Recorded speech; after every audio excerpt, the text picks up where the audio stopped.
Right. So already நாம unit 1 theories நம்ம 100% பார்த்து முடிச்சிருந்தோம். யூனிட் 1 முடிச்சது பிறகு unit 1 10 years paper MCQ with part 2 questions நம்ம பார்த்திருந்தோம். அது பிறகு நம்ம யூனிட் 2 ஸ்டார்ட் பண்ணி ஃபுல்லாவே தியரிஸ் எல்லாத்தையும் நம்ம கவர் பண்ணியிருந்தோம். அதற்கு பிறகு யூனிட் 3 நாம ஸ்டார்ட் பண்ணியிருந்தோம். யூனிட் 3 ஃபுல் சிலபஸ் நம்ம கவர் பண்ணி முடிச்சிட்டோம். ஸோ டுடே வந்துட்டு இந்த யூனிட் 2 யூனிட் 3க்கான இந்த பாஸ் பேப்பர் செஷன் தான் நம்ம இன்றைக்கு பார்க்க போறதாக இருக்க போகிறது. ஸோ இன்றைக்கு நம்ம இந்த பாஸ் பேப்பர் செஷன் ஸ்டூடெண்ட்ஸ் நம்ம இன்றைக்கு 2020 நடந்த பாஸ் பேப்பர்ஸை பத்தி நம்ம இன்றைக்கு பார்ப்போம். ஸோ 2020 நடந்த பாஸ் பேப்பர் கொஸ்டின்ஸை கொஞ்சம் பார்த்தீங்கன்னு சொன்னால் எக்கனாமிக்ஸை பொறுத்த வரைக்கும் students before I start the economic class, எக்கனாமிக்ஸை பொறுத்த வரைக்கும் ஒரு விஷயத்துல நீங்க சரியாக புரிந்துணர்வாக இருக்கணும். அதாவது கேள்வி என்ன, அந்த கேள்விக்கு எனக்கு தெரிந்த ஆன்சர்ஸ் என்ன, நான் படிச்ச விஷயம் என்ன, அது கண்ணுக்கு தெரியுதா, அதை டிக் பண்ணிடுங்க. எக்கனாமிக்ஸ்ல மற்ற கொஸ்டின்ஸுக்கான அந்த ஆன்சர்ஸ் தரப்பட்டிருக்குது. அந்த ஆன்சர்ஸ் ஒவ்வொன்றுக்குமான மீனிங் என்னன்னு சொல்லி நீங்க பார்க்க போனீங்கன்னு சொன்னால் அது உங்களுடைய நேரத்தை விரயமாக்கி விடும். அது எக்ஸாம் ஹால்ல நீங்க செய்யற வேலை கிடையாது. அது நீங்க பாஸ் பேப்பர் பிராக்டிஸ் பண்ணும் போது நீங்க செய்து முடித்திருக்க வேண்டிய வேலை. ஸோ எக்ஸாம் ஹால்ல உங்களுக்கு ஒரு கேள்வி கேட்கப்படுகிறதா, அந்த கேள்விக்கான விடை உங்களுக்கு நேரடியானது எதுன்னு உங்களுக்கு தெரியுதா, டிக் பண்ணிடுங்க. ரைட். மற்ற விஷயங்களை கவனிங்க. அது உங்களுக்கு தெரியாததாக இருக்குது, உங்களுக்கு படிச்ச விஷயத்துக்கு அப்பாற்பட்டதாக இருந்தால் அதை பத்தி பெருசா யோசிக்காதீங்க. Okay, so this is my advice. So first question பாருங்க, கேள்வி விதி. கேள்வி விதியை பத்தி சொல்றாங்க. சோ கேள்வி விதியானது என்னன்னு கேக்குறாங்க. இதுதான் நம்மளோட ஃபர்ஸ்ட் क्वेश्चन, 5வது क्वेश्चन நம்மளோட செகண்ட் யூனிட்ல இருந்து வந்திருக்கக்கூடிய क्वेश्चन. சோ இந்த क्वेश्चனை பாத்தீங்கன்னு சொன்னா the law of demand, இதுதான் கேள்வி. கேள்வி விதி என்பது the law of demand.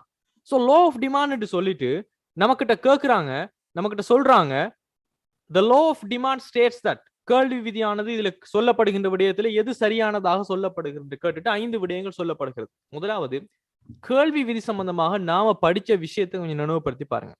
the law of demand என்ற நாம என்ன படிச்சிருக்கிறோம், குறித்த பொருளினுடைய விலை அதிகரிக்கும் போது அதனுடைய கேள்வி தொகை குறைவடைவதாகவும், குறித்த பொருளினுடைய விலை குறைவடையும் போது அந்த பொருளினுடைய கேள்வி தொகை அதிகரிப்பதாகவும் காணப்படுவதுதான் லோ ஆஃப் டிமாண்ட் என்று சொல்லக்கூடிய ஒரு விஷயம். இதுதான் நம்ம படிச்ச விஷயம். ஓகே, சோ இப்ப பாருங்க, முதலாவது அவருங்க சொல்ற விஷயம், ஒரு பொருளினுடைய விலையில் ஏற்படுகின்ற ஒரு வீழ்ச்சி அந்த பொருளினுடைய கேள்வி வளையை இடப்புறமாக நகர்த்தும் என கூறுகிறது.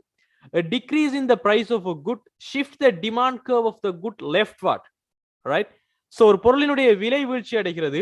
விலை வீழ்ச்சி அடைந்தால் கேள்வி விதி தொழிற்படுவதாக இருந்தால் என்ன நடக்கும், கேள்வி தொகை அதிகரிக்க போகிறது. கேள்வி தொகை அதிகரித்தால் நாம் அதனை விளக்குவோமாக இருந்தால் ஒரு கேள்வி கோட்டில் நாம அதனை வலப்புறம் நகர்த்தி விளக்குவோமா, அல்லது அதனுடைய கோட்டை மாத்திரம் நம்ம வலப்புறமாக நோக்கி நகர்த்துவோமா, அதாவது அந்த கோட்டிலேயே அந்த புள்ளியை மாத்திரம் நகர்த்துவோமா? ஃபர்ஸ்ட் ஒன், செகண்ட் ஒன், இது ஆன்சராக இருக்கும். கேள்வி விதியை நம்ம விளக்குவதாக இருந்தால் ஒரு குறித்த கோட்டிலேயே அதனை வலப்புறமாக நகர்த்துவதன் மூலம் கேள்வி தொகை அதிகரிப்பதாகவும், அதே புள்ளியில வைத்துக் கொண்டு இடப்புறமாக மேல் நோக்கி நகர்த்துவதன் மூலமாக குறைத்தும் தான் நம்ம காட்டுவோம். ஆனால் the law of demand நாம படிச்சது கேள்வி கோட்டுல விளக்குறதா law of demand? கேள்வி கோட்டுல விளக்குவதா law of demand? நோ. விலைக்கும் கேள்வி தொகைக்கும் இடையே எதிர்க்கணிய தொடர்பு இருக்கும்.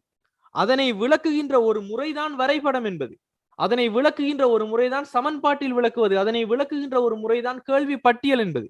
இதெல்லாமே அதனை விளக்குகின்ற முறையை தவிர இது விஷயம் கிடையாது. சோ இது அதனுடைய வடிவமாக இருந்தாலும் கூட, ரைட், ஒரு பொருளினுடைய விலையில் ஏற்படுகின்ற ஒரு வீழ்ச்சி அந்த பொருளினுடைய கேள்வி வலையை இடப்புறமாக நகர்த்தும்னு சொல்றார். சோ இடப்புறமாக நகர்த்துமா? உண்மையிலேயே விலை அதிகரித்தால், விலை வீழ்ச்சி அடைந்தால் கேள்வி தொகை என்பது அதிகரிக்க வேண்டும். அதை விளக்குறதாக இருந்தாலும் அந்த பொருளினுடைய வலப்புறமாக அந்த புள்ளியை நோக்கித்தான் நம்ம நகர்த்தி விளக்குவோம். ஆனால் கேள்வி கோடுகளில் விளக்குவது அல்ல கேள்வி விதி என்பது. ஒரு குறித்த பொருளின் விலைக்கும் கேள்வி தொகைக்கும் இடையே எதிர்க்கணிய தொடர்பு, சிம்பிளா நம்ம சொல்ற விஷயம். இரண்டாவது பாருங்க, ஏனைய காரணிகள் மாறாத நிலையில் ஒரு பொருளினுடைய விலை அதிகரிக்கும் போது அதன் கேள்வி தொகை குறையும் என கூறுகிறது. சோ இதை டிரெக்டா சொல்றாங்க. மூன்றாவது, ஏனைய காரணிகள் மாறாத நிலையில் ஒரு பொருளினுடைய விலை அதிகரிக்கும் போது அதன் கேள்வி தொகை உயரும் என கூறுகின்றாங்க. நான்காவது, ஒரு பொருளினுடைய விலை வீழ்ச்சி அந்த பொருளினுடைய கேள்வி வலையை வலப்புறம் நகர்த்தும் என கருதுகிறது. ஒரு பொருளினுடைய விலை அதிகரிப்பு அந்த பொருளினுடைய கேள்வி வலையை இடப்புறம் நோக்கி நகர்த்தும் என சொல்றாங்க. ரைட். இப்ப ஸ்டூடெண்ட்ஸ், நாம படித்த விடயங்களுக்குள்ள இருக்கக்கூடிய விஷயங்களை நீங்க பாத்தீங்கன்னு சொன்னால் இதுல பரீட்சிக்கப்படுகின்ற உங்களோட அறிவு வந்துட்டும் கேள்வி விதி சம்பந்தமாக நம்ம படிச்ச விஷயங்கள். சோ கேள்வி விதி சம்பந்தமாக நம்ம என்னென்ன விடயங்கள் நம்ம படிச்சிருக்கோம்ங்கிறத பாத்தீங்கன்னு சொன்னால் கேள்வி விதியை பத்தி நம்ம படிக்கல. கேள்வி கோட்பாடு கேள்வி விதிங்கிற இந்த 2.1 நம்ம படிச்சிருப்போம். கேள்வி எனப்படுவது என்ன, கேள்வியினுடைய வகைகள், கேள்வியினுடைய தொழிற்பாடு, கேள்வி விதி சம்பந்தமாக படிக்கும் போது கேள்வி விதி என்கின்ற the law of demandகளை நம்ம அறிமுகம் செய்து படிச்சிருக்கோம். என்னன்னு பாருங்க, QD சமன் ஃபங்க்ஷன் ஆஃப் பிரைஸ் ஓ. குறிப்பிட்ட ஒரு பொருள் காலப்பகுதியில் ஒரு குறித்த பொருளினுடைய விலை தவிர்ந்த ஏனைய காரணிகள் மாறாத போது ஒரு குறிப்பிட்ட பொருளினுடைய சாதாரணமான ஒரு விலைக்கும் அதனுடைய கேள்வி தொகைக்கும் இடையிலே எதிர்க்கணிய தொடர்பு அல்லது எதிரான தொடர்பு காணப்படுவதுதான் கேள்வி விதி எனப்படுகிறது. அதாவது இந்த குறித்த பொருளினுடைய விலை அதிகரிக்குதா, கேள்வி தொகை குறைவதாகவும், மாறாக அந்த பொருளினுடைய விலை குறைவடைகுதா, அதனால கேள்வி தொகை அதிகரிப்பதையும் காணப்படுகிறது. அதே மாதிரி இந்த கேள்வி விதி வந்து ஒரு குறிப்பிட்ட பண்டத்தினுடைய விலைக்கும் அதன் கேள்வி தொகைக்கும் இடையே எதிர்க்கணிய தொடர்பு காணப்படுவது என்பது தான் நம்ம செல்வோம். அது பிறகு இந்த கேள்வி விதியினுடைய எடுகோள்கள் நம்ம படிச்சிருக்கிறோம்.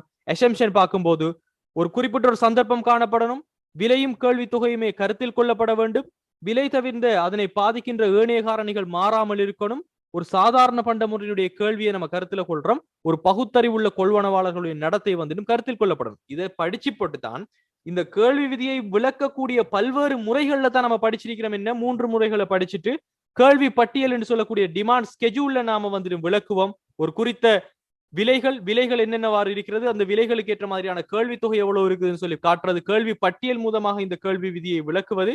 அதே மாதிரி ஒரு டிமாண்ட் கர்வ் கேள்வி கோட்டின் மூலமாக நம்ம விளக்குவோம். கிராஃப்ல மூலமாக என்ன நடக்குவோம், ஒரு கேள்வி கோட்டினுடைய அசைவுகள் மூலமாக இந்த கேள்வி அதிகரிக்கிறதா குறைவடைகிறதா என்பதை நம்ம விளக்குவோம். ஓகே, இது டிமாண்ட் கர்வ் மூலமாக.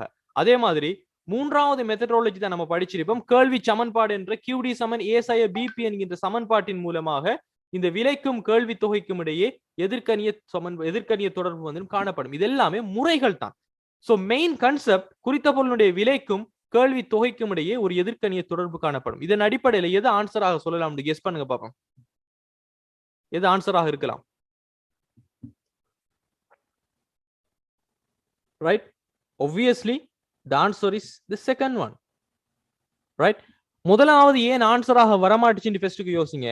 ஒரு பொருளினுடைய விலையில் ஏற்படுகின்ற ஒரு வீழ்ச்சியாக இருந்தால் அந்த பொருளினுடைய கேள்வி விலையை உண்மையிலேயே நகர்த்துவதாக இருந்தால் என்ன நடக்கும்? பொருளினுடைய விலை குறைவடைகிறதா, கேள்வி தொகை என்பது அதிகரிக்க போகிறது. கேள்வி தொகை அதிகரித்தால் அந்த கேள்வி கோட்டை நம்ம விளக்குறேன்னு சொன்னா எவ்வாறு விளக்குவோம்? அதுவும் ஒரு விலையில் ஏற்படுகின்ற வீழ்ச்சியினால் நம்ம விளக்குவோம் சொன்னால் அந்த கேள்வி கோட்டை முன்னோக்கி நகர்த்துவதன் மூலமாக, அதாவது வலப்புறமாக நம்ம நகர்த்துவதன் மூலமாகத்தான் அதனை விளக்குவோம். பிகாஸ் ஒரு பொருளுடைய விலையில் ஏற்படுகின்ற அதிகரிப்பு குறைவை நம்ம விளக்குவது ஒரு கோட்டுல தான் நம்ம விளக்குவோம். சோ அங்கேயே இந்த ஆன்சர் வந்துடும் இல்ல என்று ஆயிருது. அதே சமயம் கேள்வியை தீர்மானிக்கின்ற ஏனைய காரணிகளில் ஏற்படுகின்ற மாற்றத்தினுடைய விளைவைத்தான் நாம் ஒரு கேள்வி கோட்டை வலப்புறமாகவோ இடப்புறமாகவோ நகர்த்தி நம்ம விளக்குவோமே தவிர விலையில் ஏற்படுகிறது குறித்த பொருளுடைய விலையில் ஏற்படுகின்ற மாற்றத்தை கிடையாது. இது புரியுதா? முதலாவது ஏன் ஃபர்ஸ்ட் ஒன் ஆன்சராக வரமாட்டுச்சு என்பது, பிகாஸ் அங்க சொல்ற விஷயம் கேள்வி மாற்றமே தவிர கேள்வி தொகை மாற்றம் என்பது கிடையாது. கேள்வி விதியில நம்ம விளக்குவது கேள்வி தொகை மாற்றம், குறித்த பொருளுடைய விலையில் ஏற்படுகின்ற அதிகரிப்பு குறைவை மாற்றம். ரைட்? செகண்ட் ஒன் ஆன்சராக நம்ம சூஸ் பண்ணது. தேர்ட் ஒன் பாருங்க, ஏனைய காரணிகள் மாறாத நிலையில் ஒரு பொருளினுடைய விலை அதிகரிக்குமாக இருந்தால் அதனுடைய கேள்வி தொகை உயருமா? கேள்வி விதியே என்ன? விலைக்கும் கேள்வி தொகைக்கும் இடையே எதிர்க்கணிய தொடர்பு.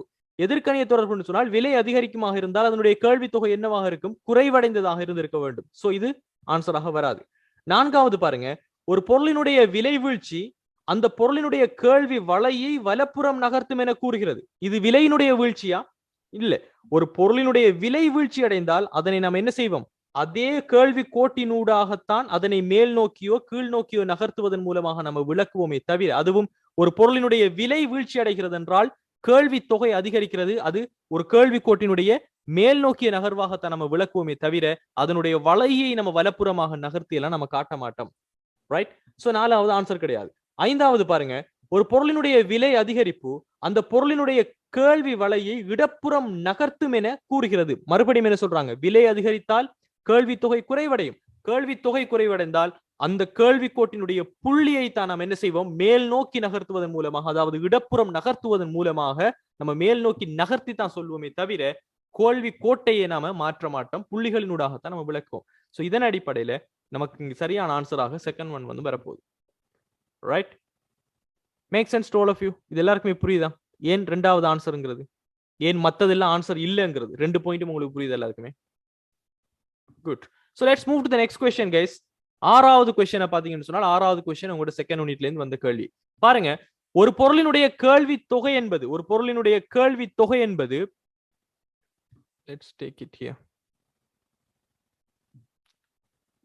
ரைட், ஒரு பொருளினுடைய கேள்வி தொகை என்பது என்னன்னு கேக்குறாங்க. the quantity demanded of a good. Right, இது ஒரு முக்கியமான ஒரு கான்செப்ட். ஓகே, இத பாருங்க ஸ்டூடண்ட்ஸ், இந்த கேள்வி நல்லா பாருங்க. இதோட இங்கிலீஷ் மீடியம் பேப்பர் டிரான்ஸ்லேஷனை நான் போட்டுக்கிறேன் பாருங்க. The quantity demanded of a good. Right, ஒரு பொருளினுடைய கேள்வி தொகை. ரைட், இதுதான் கேள்வி உங்களோட. the quantity demanded of a good, ஒரு பொருளினுடைய கேள்வி தொகை என்பது என்ன?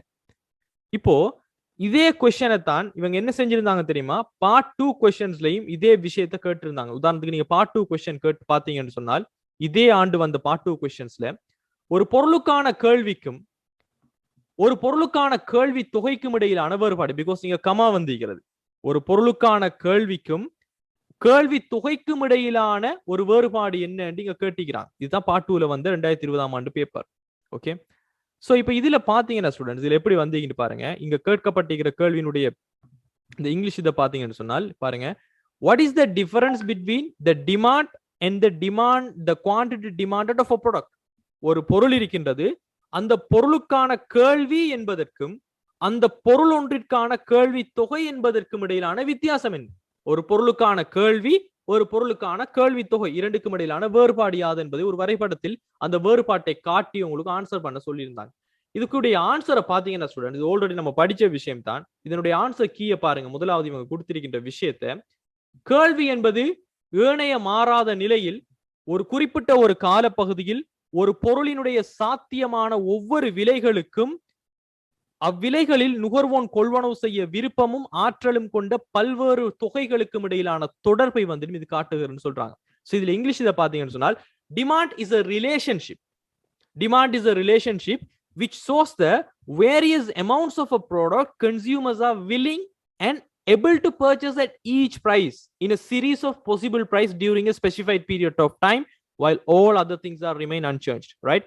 ஏனைய காரணிகள் அனைத்தும் மாறாதிருக்கின்ற நேரத்துல, ரைட், பல்வேறுபட்ட தொகைகள்ல ஒரு கன்சியூமர்ஸ் வில்லிங், அவருக்கு விருப்பமும் இருக்கணும், அதே சமயம் அவர் எபிள், அவருக்கான கொள்வனவு சக்தி, கொள்வனவுக்கான திட்டமும் இருந்து ஒவ்வொரு விலைகள் போன்று பல்வேறுபட்ட விலைகள்ல அவர் வாங்குறதுக்கு தயாராக இருக்கின்ற நிலைமையை நம்ம டிமாண்ட் என்று சொல்றோம், கேள்வி என்று சொல்றோம். ஓகே, அதே சமயம் ஒரு பொருளினுடைய கேள்வி தொகை டிமாண்டட் அப்படிங்கிறது, ஒரு பொருளை நம்ம சொல்லி ஒரு பொருளினுடைய கேள்வி தொகை என்று சொல்லும் போது the quantity demanded of a good or service, ஒரு பொருள் அல்லது ஒரு சேவைக்கான quantity demanded கேள்வி தொகை என்பது is the amount that consumers plan to buy. அவங்க வாங்குறதுக்கு திட்டமிடலோட பிளான் பண்ணிட்டு இருக்காங்க ஒரு குறித்த ஒரு காலப்பகுதியில் during a specified period of time at a particular price, ஒரு குறித்த விலையில. Right, this is a very very important point here. At a particular price, ஒரு குறித்த ஒரு விலையில, ஒரு குறிப்பிட்ட ஒரு விலையில கொள்வனவு செய்யறதுக்கு தீர்மானமாக இருக்கிற நிலைமை. இதை கிராபிக்கலாக காட்டும் போது பாருங்க, ஒரு கேள்வி என்பது, ஒரு கேள்வி டிமாண்ட் என்று சொல்லக்கூடிய ஒரு விடயம் ஒரு பொருளுக்காக சொல்லப்படும் போது ஒட்டுமொத்தமான கேள்வி கோட்டையே நாம சொல்லுகின்றோம். பிகாஸ் ஏன், கேள்வி கோட்டினுடைய முழு வடிவத்தில தான் பல்வேறுபட்ட விலைகள் காணப்படும், பல்வேறுபட்ட தொகைகளினுடைய சேர்க்கை புள்ளிகள் சேர்ந்துதான் ஒரு கேள்வி கோடு என்று உருவாக்குறது. இதுதான் டிமாண்ட் என்று சொல்லக்கூடிய ஒரு பொருளுக்கான கேள்வி என்பதன் மூலமாக சொல்லப்படுகின்ற விஜயம். அதே மாதிரி the quantity demanded என்று சொல்லக்கூடிய ஒரு பொருளினுடைய கேள்வி தொகை என்கின்ற விடயம் சொல்லப்படும் போது அங்க கேள்வி கோட்ல காணப்படுகின்ற ஒரு புள்ளியை தான் அவங்க சொல்றாங்க. the quantity demanded, ஒரு குறித்த விலையில், இந்த P1 என்கின்ற விலையில் இந்த Q1 என்கின்ற தொகைக்கு டிமாண்ட் பண்ணப்பட்டிருக்கிறது. இதைத்தான் நாம ஒரு குறித்த பொருளுடைய கேள்வி தொகை என்று சொல்லுவோம். இது எத்தனை பேருக்கு புரியுது நான் சொல்ற விஷயம்? சோ இப்போ ஸ்டூடெண்ட்ஸ் நல்லா ஞாபகம் வச்சுக்கொள்ளுங்க, the quantity of demanded of a good, ஒரு பொருளுக்காக ஏற்படுத்தப்பட்ட கேள்வி அல்லது ஒரு பொருளுக்கான கேள்வி தொகை என்கின்ற வேர்ட் வரும்போது அங்கு சொல்லப்படுவது கேள்வி கோட்டில் ஒரு புள்ளியை அவங்க சொல்றாங்க. கேள்வி கோட்டில் ஒரு புள்ளி என்பது ஒரு குறித்த விலையில் அதற்கான கேள்வி தொகை என்பது என்ன. ஒரு பொருளுக்கான கேள்வி என்பது த டிமாண்ட் என்று சொல்லப்படுவது கேள்வி கோட்டையே சொல்றாங்க அப்படின்னு என்ன அர்த்தம்? பல்வேறுபட்ட விலைகள், பல்வேறுபட்ட சேர்க்கைகள். Right? You should be understand this. So இதன் அடிப்படையில் ஸ்டூடெண்ட்ஸ் இந்த கொஸ்டின்ஸும் இதே விளக்கத்தை கொண்டது தான். பாருங்க, ஒரு பொருளின் கேள்வி தொகை, the quantity demanded of a good. கேள்வி தொகை, ஒரு பொருளுக்கான கேள்வி தொகை என்பது என்ன? இப்ப பாருங்க, the amount of a good that consumers plan to purchase at a particular price. ஒரு குறித்த ஒரு விலையில நுகர்வோன் அந்த பொருளை கொள்வனவு செய்ய திட்டமிடும் தொகை, அல்லது independent of the price of the good and the level of income of the consumer. அந்த பொருளினுடைய விலைக்கும் அந்த நுகர்வோனினுடைய வருமானத்துக்கும் எந்த ஒரு சம்பந்தமும் இல்லை, இரண்டுமே சுயாதீனமானதாக இருப்பது என்பதா? அல்லது நுகர்வோனினுடைய கொள்வனவு திட்டத்திலிருந்து சுயாதீனம், இண்டிபெண்டன்ட், கன்சியூமருடைய பிளானுக்கும் கேள்வி தொகைக்கும் சம்பந்தம் இல்லை என்று சொல்லப்படுவதா? அல்லது சமநிலை தொகைக்கு எப்போதும் சமனானதா? always equal to the equilibrium quantity, or the amounts that the consumers are willing to buy at different prices. வெவ்வேறு விலைகள்ல நுகர்வோர் கொள்வனவு செய்ய விரும்பும் தொகையாக இருக்குமா? எது ஆன்சராக இருக்கும் நம்ம படிச்சதின்படி? What should be that?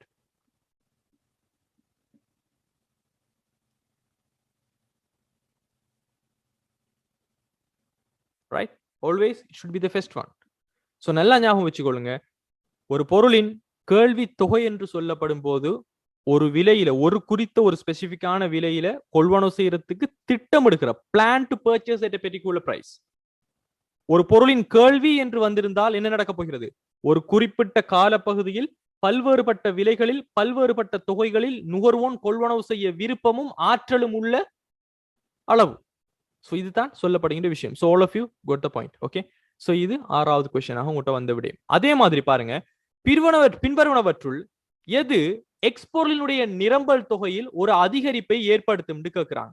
Okay, so X பொருளினுடைய நிரம்பல் தொகை, சோ நிரம்பல் சமன்பாடு சம்பந்தமாக இந்த கொஸ்டின் உங்களுக்கு வந்தீங்க. ரைட்?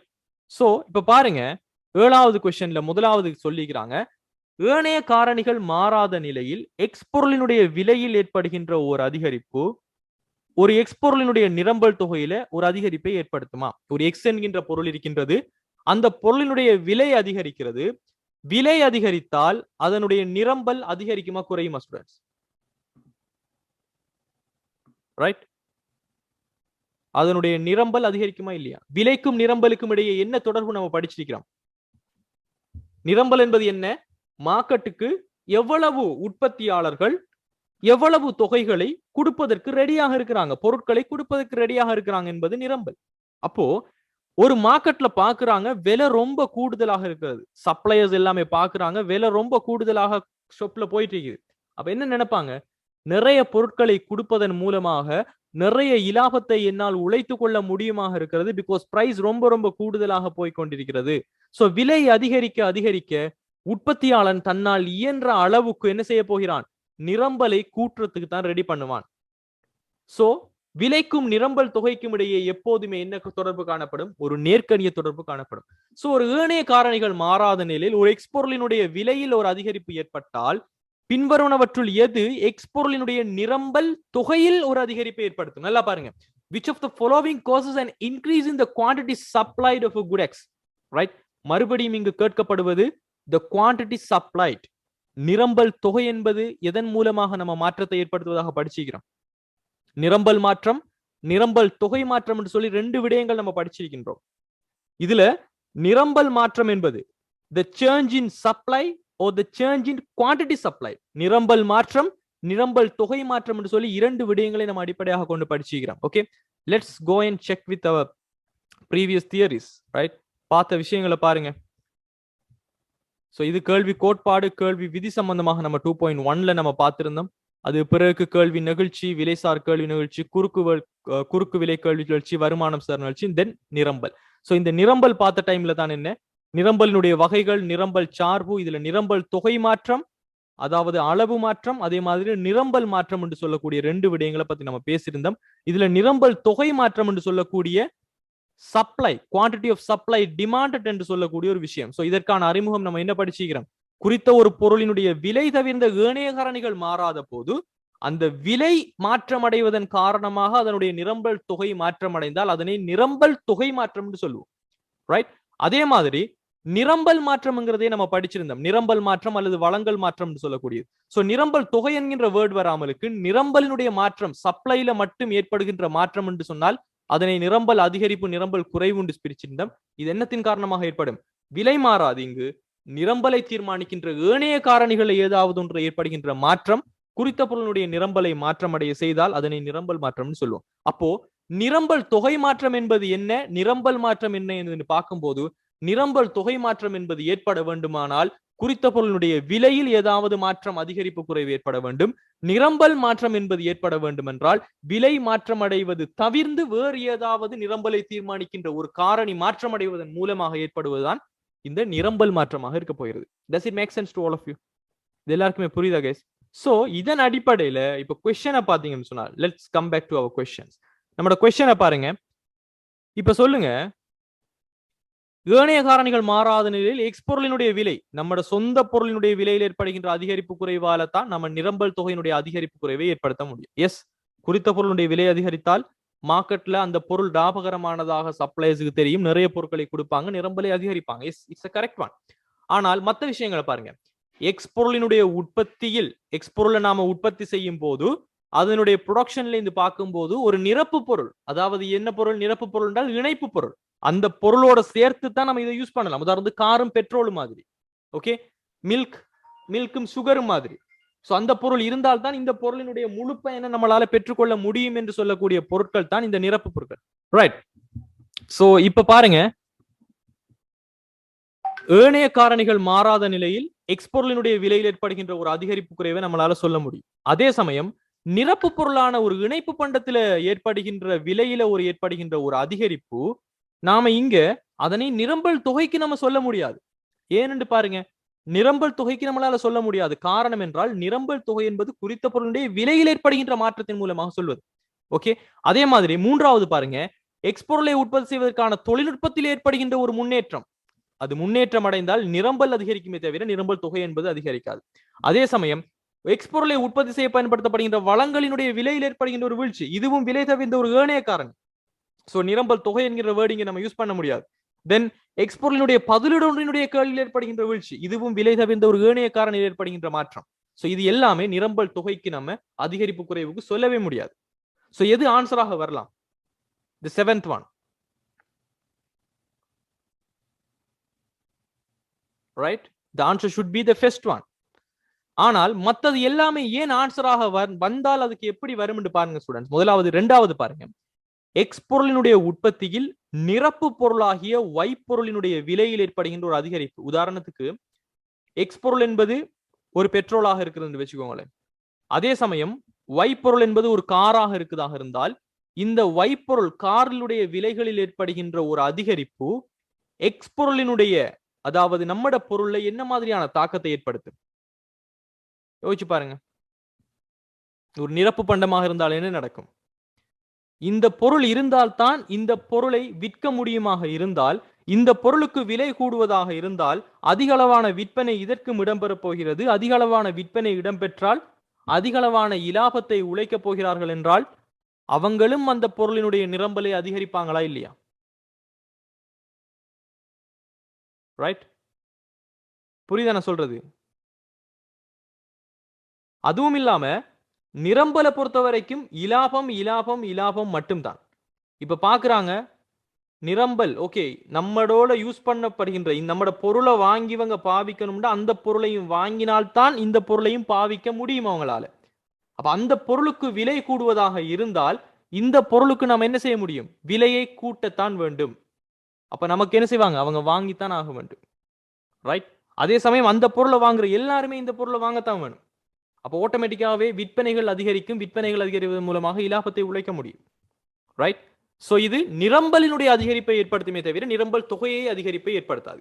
அதே சமயம் மூன்றாவது பாருங்க, எக்ஸ் பொருளை உற்பத்தி செய்வதற்கான தொழில்நுட்பத்தில் ஏற்படுகின்ற ஒரு முன்னேற்றம். நல்ல தொழில்நுட்பம் வந்தால் நிறைய பொருட்களை உற்பத்தி செய்ய முடியும். ஆனால் இது விலை தவிர்ந்த ஒரு ஏனைய காரணியினுடைய ஒரு சாதகமான மாற்றமாக இருக்கிறதால இது ஒரு நிரம்பல் அதிகரிப்பை தவிர நிரம்பல் தொகை அதிகரிப்பு கிடையாது. அதே சமயம் நான்காவது பாருங்க, எக்ஸ் பொருளை உற்பத்தி செய்ய பயன்படுத்தப்படுகின்ற வளங்களினுடைய விலையில் ஏற்படுகின்ற ஒரு வீழ்ச்சி, அந்த பொருளை உற்பத்தி செய்வதற்கான வளங்கள் என்கின்ற உற்பத்தி வளங்கள், நிலம், உழைப்பு, மூலதன முயற்சி போன்ற வளங்களினுடைய விலைகள் வீழ்ச்சி அடைந்தால் உற்பத்தியாளனுடைய உற்பத்தி செலவு குறைவடையும். உற்பத்தியாளனுடைய உற்பத்தி செலவு குறைவடைந்தால் இன்னமும் அவன் பொருட்களை நிறைய உற்பத்தி செய்து நிரம்பலை அதிகரிப்பான். சோ இதுவும் ஒரு நிரம்பல் அதிகரிப்பை தவிர நிரம்பல் தொகை அதிகரிப்பு கிடையாது. பிகாஸ் இங்க காரணம் விலை கிடையாது. அதே மாதிரி எக்ஸ்பொருளின் பதிலீடொன்றினுடைய கேள்வியில் ஏற்படுகின்ற ஒரு வீழ்ச்சின்னு வச்சுக்கோங்களேன். எக்ஸ்பொருளுக்கு பதிலீடு ஒன்று காணப்படுது. பதிலீடு சப்ஸ்டிடியூட். இந்த பொருளுக்கு பதிலாக இந்த பொருளை நம்ம பயன்படுத்தலாம் என்று இருக்கும் போது இன்னொரு பொருளுக்குடைய டிமாண்ட் வீழ்ச்சி அடையுது என்று சொன்னால் அந்த பொருளுக்கு என்ன நடந்திருக்கும் ஸ்டூடெண்ட்ஸ்?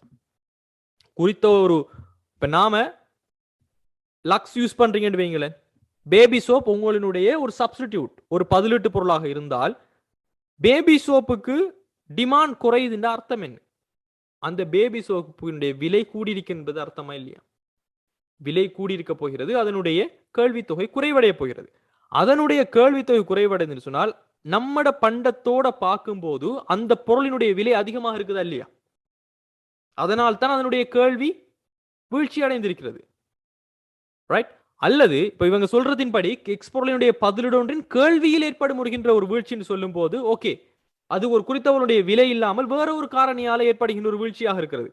சோ அந்த பொருளினுடைய விலை வந்துட்டு வீழ்ச்சி அடைந்தால், சாரி, அந்த பொருளுடைய கேள்வி என்பது கேள்வி தவிர்ந்த ஏனைய ஒரு காரணியில் மாற்றம் ஏற்படுவதன் காரணமாக வீழ்ச்சி அடைகிறது. அதனால் தான் கேள்வி தொகை என்று யூஸ் பண்ணாமல் கேள்வி என்று யூஸ் பண்ணிக்கிறாங்க. சோ கேள்வி வீழ்ச்சி அடைந்தால் ரைட், அந்த பொருளினுடைய விலை கொண்டுமே நடக்கலன்னு சொன்னா இந்த பொருளை நம்ம என்ன செய்வோம்? எக்ஸ் பொருளினுடைய பதிலுடைய கேள்வியில் ஏற்படுகின்ற வீழ்ச்சி நம்ம என்ன செய்ய முடியும்? அங்க டிமாண்ட் குறைவடைது என்று சொன்னால் நம்மட பொருளை நோக்கி வாங்குறதுக்கு வாரவங்கள் நபர்கள் அதிகமாகுவாங்களா இல்லையா? யோசிச்சு பாருங்க. அந்த பொருளுடைய டிமாண்ட் கூடுதுன்னா ஏதோ ஒரு காரணத்தால ஒரு பிரச்சனை நடக்குது. அங்க ஒன்று தரம் குறைஞ்சிருக்கணும் அல்லது விலை கூடியிருக்கணும்.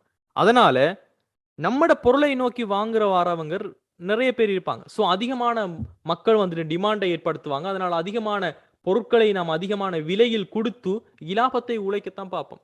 சோ என்னதான் இருந்தாலும் இது நிரம்பலில் ஏற்படுகின்ற மாற்றமே தவிர நிரம்பல் தொகையினுடைய மாற்றம் கிடையாது. டிரெக்டாக நிரம்பல் தொகை என்றால் அந்த பொருளினுடைய விலை மாற்றம் அடைவதன் காரணமாக நிரம்பல் அதிகரித்து குறைந்திருக்க வேண்டும். இங்க நம்ம நிரம்பல் தொகையினுடைய அதிகரிப்பு என்பது நிச்சயமாக அந்த பொருளினுடைய விலையில் ஏற்படுகின்ற அதிகரிப்பின் மூலமாகத்தான் ஏற்பட வேண்டும். என்றால் நிரம்பல் விதி என்பது என்ன? அந்த குறித்த பொருளினுடைய விலைக்கும் அதனுடைய நிரம்பல் தொகைக்கும் இடையிலான தொடர்பு நேர்கணியமாக இருக்குது என்பது. ஸோ ஒப்வியஸாக நம்ம ஆன்சரை முதலாவது என்று சொல்லி கண்ணை பொத்திட்டு நம்ம சூஸ் பண்ணிடும். Does it make sense guys? Good, right. So இதுல டெஸ்ட் பண்ணப்படுகின்ற நாலேஜை பத்தி பார்க்கிறோம்டா ஸ்டூடெண்ட்ஸ், இதனுடைய ஆன்சர் முதலாவதாக இருக்கிறது. உங்களுக்கு இணைப்பு பண்டம், நிரப்பு பண்டம், இந்த நிரம்பலுக்கும் இடையிலான தொடர்பை பத்தி உங்களுக்கு தெரிந்திருக்க வேண்டும். சரியா? இது இந்த நாலேஜ் உங்களுக்கு ரொம்ப ரொம்ப important. A complementary good is a product or service that adds value to another. Okay, ஒரு கம்ப்ளிமெண்டரி குட் அல்லது ஒரு இணைப்பு பண்டம் அல்லது ஒரு நிரப்பு பண்டம் என்று சொல்லக்கூடிய ஒரு விஷயம் கம்ப்ளிமெண்டரி குட் என்று நம்ம இங்கிலீஷ்ல சொல்லுவோம். A complementary good is a product or service that adds value to another. ஒரு பொருளினுடைய பெறுமதிக்கு இன்னொரு பொருளும் பெறுமதியை சேர்க்கும். ரைட்? இப்ப உதாரணத்துக்கு நம்ம படிக்கிறேன்டா என்ன அர்த்தம்? கரண்ட் இருந்தா தான் நம்ம புக்கை படிக்கலும். சோ கரண்ட்ங்கிறது என்ன செய்யுது? இருந்தால் தான் நம்மளால படிக்க முடியும் சொன்னால் எலக்ட்ரிசிட்டிங்கிறது உங்களோட படிப்புக்கு பெறுமதியை கூட்டுகிறது. அதே மாதிரி உங்களுக்கு படிக்கிறதுக்காக தான் உங்களுக்கு எலக்ட்ரிசிட்டி தாராங்கன்னு சொன்னால் அது ரெண்டும் இருந்தால் தான் உங்களால சரியாக படிக்க முடியுமாக இருந்தால் இரண்டுமே ஒன்று கொண்டு இணைப்பு பண்ணுங்கள். ரைட்? சோ பாருங்க, in other words they are two goods that the consumer uses together. அது இரண்டுமே இரண்டு வேறுபட்ட பொருட்கள், ஆனால் அந்த வாடிக்கையாளர் இரண்டையுமே ஒன்றாக பயன்படுத்துவாங்க. For example cereal and milk. Right? மில்கோட சேர்த்து இந்த ஷெரல்ங்கிற இதோட சேர்க்கிறது. அல்லது டிவிடியும் டிவிடி பிளேயரும். டிவிடியை வச்சுட்டு டிவிடி பிளேயரை மட்டும் வச்சுட்டு நம்ம படம் பார்க்க முடியாது, அல்லது டிவிடி சீடியை மட்டும் வச்சுட்டு நாம எதுவுமே செய்ய முடியாது. ரெண்டையும் யூஸ் பண்ணத்தான் நம்மளால அந்த படத்தை பார்க்க முடியும். சோ இது ஒரு இணைப்பு பண்டம். On occasion the complementary goods is absolutely necessary, as is the case with a petrol and a car. ஒரு பெட்ரோலும் காருமாக இருந்தால் பெட்ரோலும் காரும் ரெண்டும் இருந்தா தான் நம்ம வாகனத்தை ஓட்ட முடியும். சோ இது ரெண்டுமே ஒன்றுக்கொன்று அத்தியாவசியமாக இருக்கும். இதுதான் இந்த இணைப்பு பண்டம்ங்கிற concept. Right?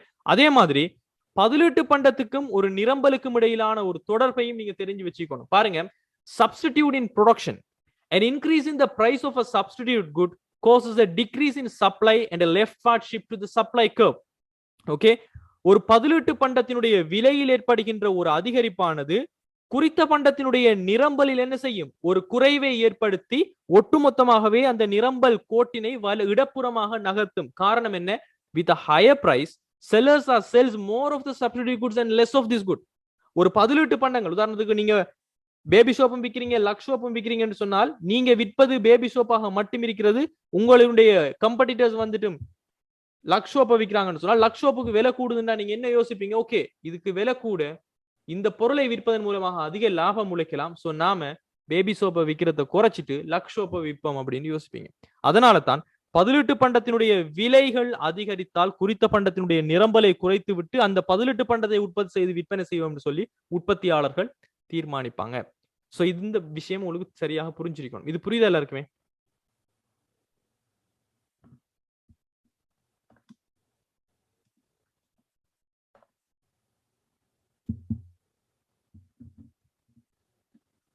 Right?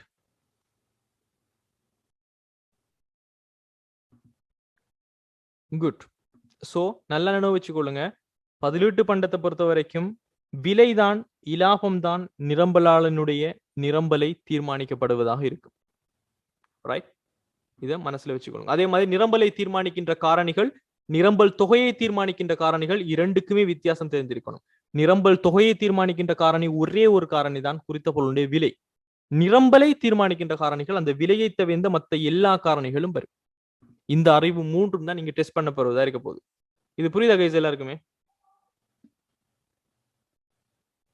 Right? Does it make sense to all of you? In the question, it's very very simple question. You should answer it very well. Okay. அதே மாதிரி 8வது क्वेश्चனை பாருங்க. ஒரு போட்டி சந்தையில் கேள்வி நிரம்பல் இரண்டும் அதிகரித்தால் சமநிலை விலை சமநிலை தொகைக்கு என்ன விளைவு ஏற்படும்ங்கிறத கேட்கிறாங்க. ஓகே. சோ ஒரு போட்டி சந்தையில் கேள்வி நிரம்பல் ரெண்டுமே அதிகரிக்கிறது. ஆனா இவங்க சொல்லல கேள்வி அதிகரிக்கின்ற வீதம் கூடுதலாக இருக்கிறதா, நிரம்பல் அதிகரிக்கின்ற வீதம் அதிகமாக இருக்கிறதா, அல்லது கேள்வியும் நிரம்பலும் சம அளவில் அதிகரிக்கிறதாங்கிறது எதை பத்தியுமே சொல்லல. கேள்வியும் அதிகரிக்கிறது, நிரம்பலும் அதிகரிக்கிறது. சமநிலை விலையிலையும் சமநிலை தொகையிலையும் என்ன மாதிரியான விளைவு ஏற்படும் கேட்கிறார். கேட்டுட்டு அவங்க சொல்றாங்க, விலை கட்டாயமாக அதிகரிக்கும். The price will definitely increase, but the quantity could either increase, decrease or remain the same. தொகை அதிகரிக்கலாம், குறையலாம், அல்லது மாறாது இருக்கலாம். இது ஃபர்ஸ்ட் ஆப்ஷன். இரண்டாவது ஆப்ஷன் சொல்றாங்க, the quantity will definitely increase. தொகை வந்துட்டு கட்டாயமாக அதிகரிக்கும், but the price could either rise, fall or remain the same. விலை அதிகரிக்கலாம், குறையலாம், அல்லது மாறாது இருக்கலாம். மூன்றாவது ஆப்ஷன், தொகை கட்டாயமாக குறையும். The quantity will definitely decrease, but the price could either rise, fall or remain the same. தொகை கட்டாயமாக குறையும், ஆனால் விலை அதிகரிக்கலாம், குறையலாம், அல்லது மாறாது இருக்கலாம். நான்காவது, விலை கட்டாயமாக குறையும், ஆனால் தொகை அதிகரிக்கலாம், குறையலாம், அல்லது மாறாது இருக்கலாம். ஐந்தாவது, விலை தொகை ஆகிய இரண்டுமே கட்டாயமாக அதிகரிக்கும். ரைட்? இதை நாம செஞ்சு இதுக்கு நம்ம ஆன்சர் பண்ணணும்னு சொன்னால் we should graph. ஓகே, நாம கிராஃப் ஒன்ல தான் நம்ம பார்க்கணும். Okay, so I will share my whiteboard. எல்லாருக்கும் நான் ஷேர் பண்ணிக்கிற whiteboard விளங்குதா? Right? All of you? Yes, right? So let's draw something. So ஒரு நிரம்பல் கோடை நமக்கு இடுறோம். So ஒரு நிரம்பல் கோட்டை பார்த்தீங்கன்னு சொன்னால் இந்த நிரம்பல் கோடு இவ்வாறு காணப்படுகிறது. அதே சமயம் ஓகே, நிரம்பல் கோடு நம்ம பிங்க் கலர்ல பெறுவோமே. So this is our supply curve. So assume this is our supply curve. அதே மாதிரி இது நம்மளுடைய கேள்வி கோடாக இருக்குதுன்னு வெச்சுக்கோங்க. So this is our demand curve. As we know, கேள்வி கோடும் நிரம்பல் கோடும் ஒன்றையொன்று சந்திக்கின்ற இடத்தில் நிலவுவதுதான் சமநிலை விலை, சமநிலை தொகையாக இருக்க போகிறது.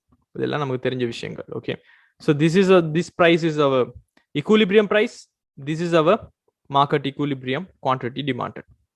ஓகே, இப்போ அவங்க சொன்ன விஷயம் கேள்வி தொகையும் அதிகரிக்கிறது, நிரம்பலும் அதிகரிக்கிறது. ஓகே, சோ ரெண்டுமே அதிகரிக்கிறதுன்னு சொல்றாங்க. சோ கேள்வியை பாத்தீங்கன்னு சொன்னா அவங்க சொல்ற விஷயம், போட்டி சந்தையில் கேள்வி நிரம்பல் இரண்டும் அதிகரித்தால் சமநிலை விலை, சமநிலை தொகை என்பவற்றின் மீது ஏற்படுகின்ற விளைவு என்னவாக இருக்கும். அப்ப பாருங்க ஸ்டூடெண்ட்ஸ், கேள்வி அதிகரிப்பு, நிரம்பல் அதிகரிப்பு, இது ரெண்டையும் நாம கேள்வி கோட்டின் உள்ள புள்ளிகளினூடாக நாம அதிகரிப்பு குறைவின் மூலமாக விளக்க முடியுமா, அல்லது கேள்வி கோட்டையும் நிரம்பல் கோட்டையும் நகர்த்துவதன் மூலமாக நம்மளால விளக்க முடியுமா? கேள்வி அதிகரிப்பு, நிரம்பல் அதிகரிப்பு. What should be the answer? கோட்டை நகர்த்த வேண்டுமா இல்லது கோட்டினுடைய புள்ளிக்கோடுகளின் மூலமாக நம்ம விளக்க முடியுமா? நகர்த்துவதன் மூலமாக. பிகாஸ் நம்ம கிட்ட கேட்டது கேள்வி அதிகரிப்பும் நிரம்பல் அதிகரிப்புமாக இருக்குது. ஓகே, சோ ஃபெஸ்ட்டுக்கு நாம என்ன செய்வோம் என்றால் ஒரே சம அளவுகளினால் நம்ம அதிகரிச்சு பார்ப்போமே. ஓகே, சம அளவுகளினால் நம்ம அதிகரிப்போம். சோ நிரம்பலை ஒரு சம அளவினால் ஒரு இந்த அளவுக்கு நாம அதிகரிச்சு பார்க்கிறோம். ரைட், நிரம்பல் இந்த அளவுக்கு நீங்க அதிகரிக்கீங்க. அதே சமயம் இதே அளவுக்கு இதே ஒத்த அளவுக்கு நம்ம என்ன செய்கின்றோம், கேள்வியையும் நம்ம அதிகரிக்கிறோம்னு வச்சுக்கோங்களேன். ஓகே, டிமாண்டையும் சரியாக right let's little bit okay okay இந்த அளவுக்கு தான் இருக்கிறது. ரெண்டுமே சரியான அளவுகள்ல நாம இன்க்ரீஸ் பண்ணிக்கிறோம். ரைட், அப்ப இன்க்ரீஸ் பண்ணினா நம்மளோட புதிய மார்க்கெட் ஈக்குலிபிரியம் எப்படின்னு பாருங்க. என்ன நடக்க போகிறது இந்த புதிய ஈக்குலிபிரியமுக்கு? நம்ம black let's take this colour. Okay, இப்ப பாருங்க, விலை அப்படியோ மாறாமல் அதே இடத்திலிருந்து அப்படியோ வரப்போகிறது. ஓகே, இதை கன்சிடர் பண்ணீங்கன்னு சொன்னால் இந்த விலை என்ன செய்ய போகிறது? மாறாமல் அப்படியோ வரப்போகிறது. ஆனால் தொகை என்ன செய்ய போகிறது? அதிகரிக்குமா இல்லையா? யோசிச்சு பாருங்க. இதை Q2 ஆக இதை நீங்க Q2 ஆக எடுத்தால் விலை அப்படியோ இருக்கும் போது கேள்வி தொகை மட்டும் அதிகரிக்க போதா இல்லையா? சம அளவில் நிரம்பலும் அதிகரித்து சம அளவில் கேள்வியும் அதிகரித்தால் விலை மாறாது, ஆனால் அதாவது சமநிலை விலை மாறாது, சமநிலை தொகை என்பது அதிகரிக்க போகிறது. இதை ஏற்றுக்கொள்றீங்களா எல்லாருமே? Right, make sense? அதே மாதிரி ஸ்டூடெண்ட்ஸ், அதே மாதிரி இன்னொரு கிராஃபை பார்ப்போம். Let's draw small graph. Okay,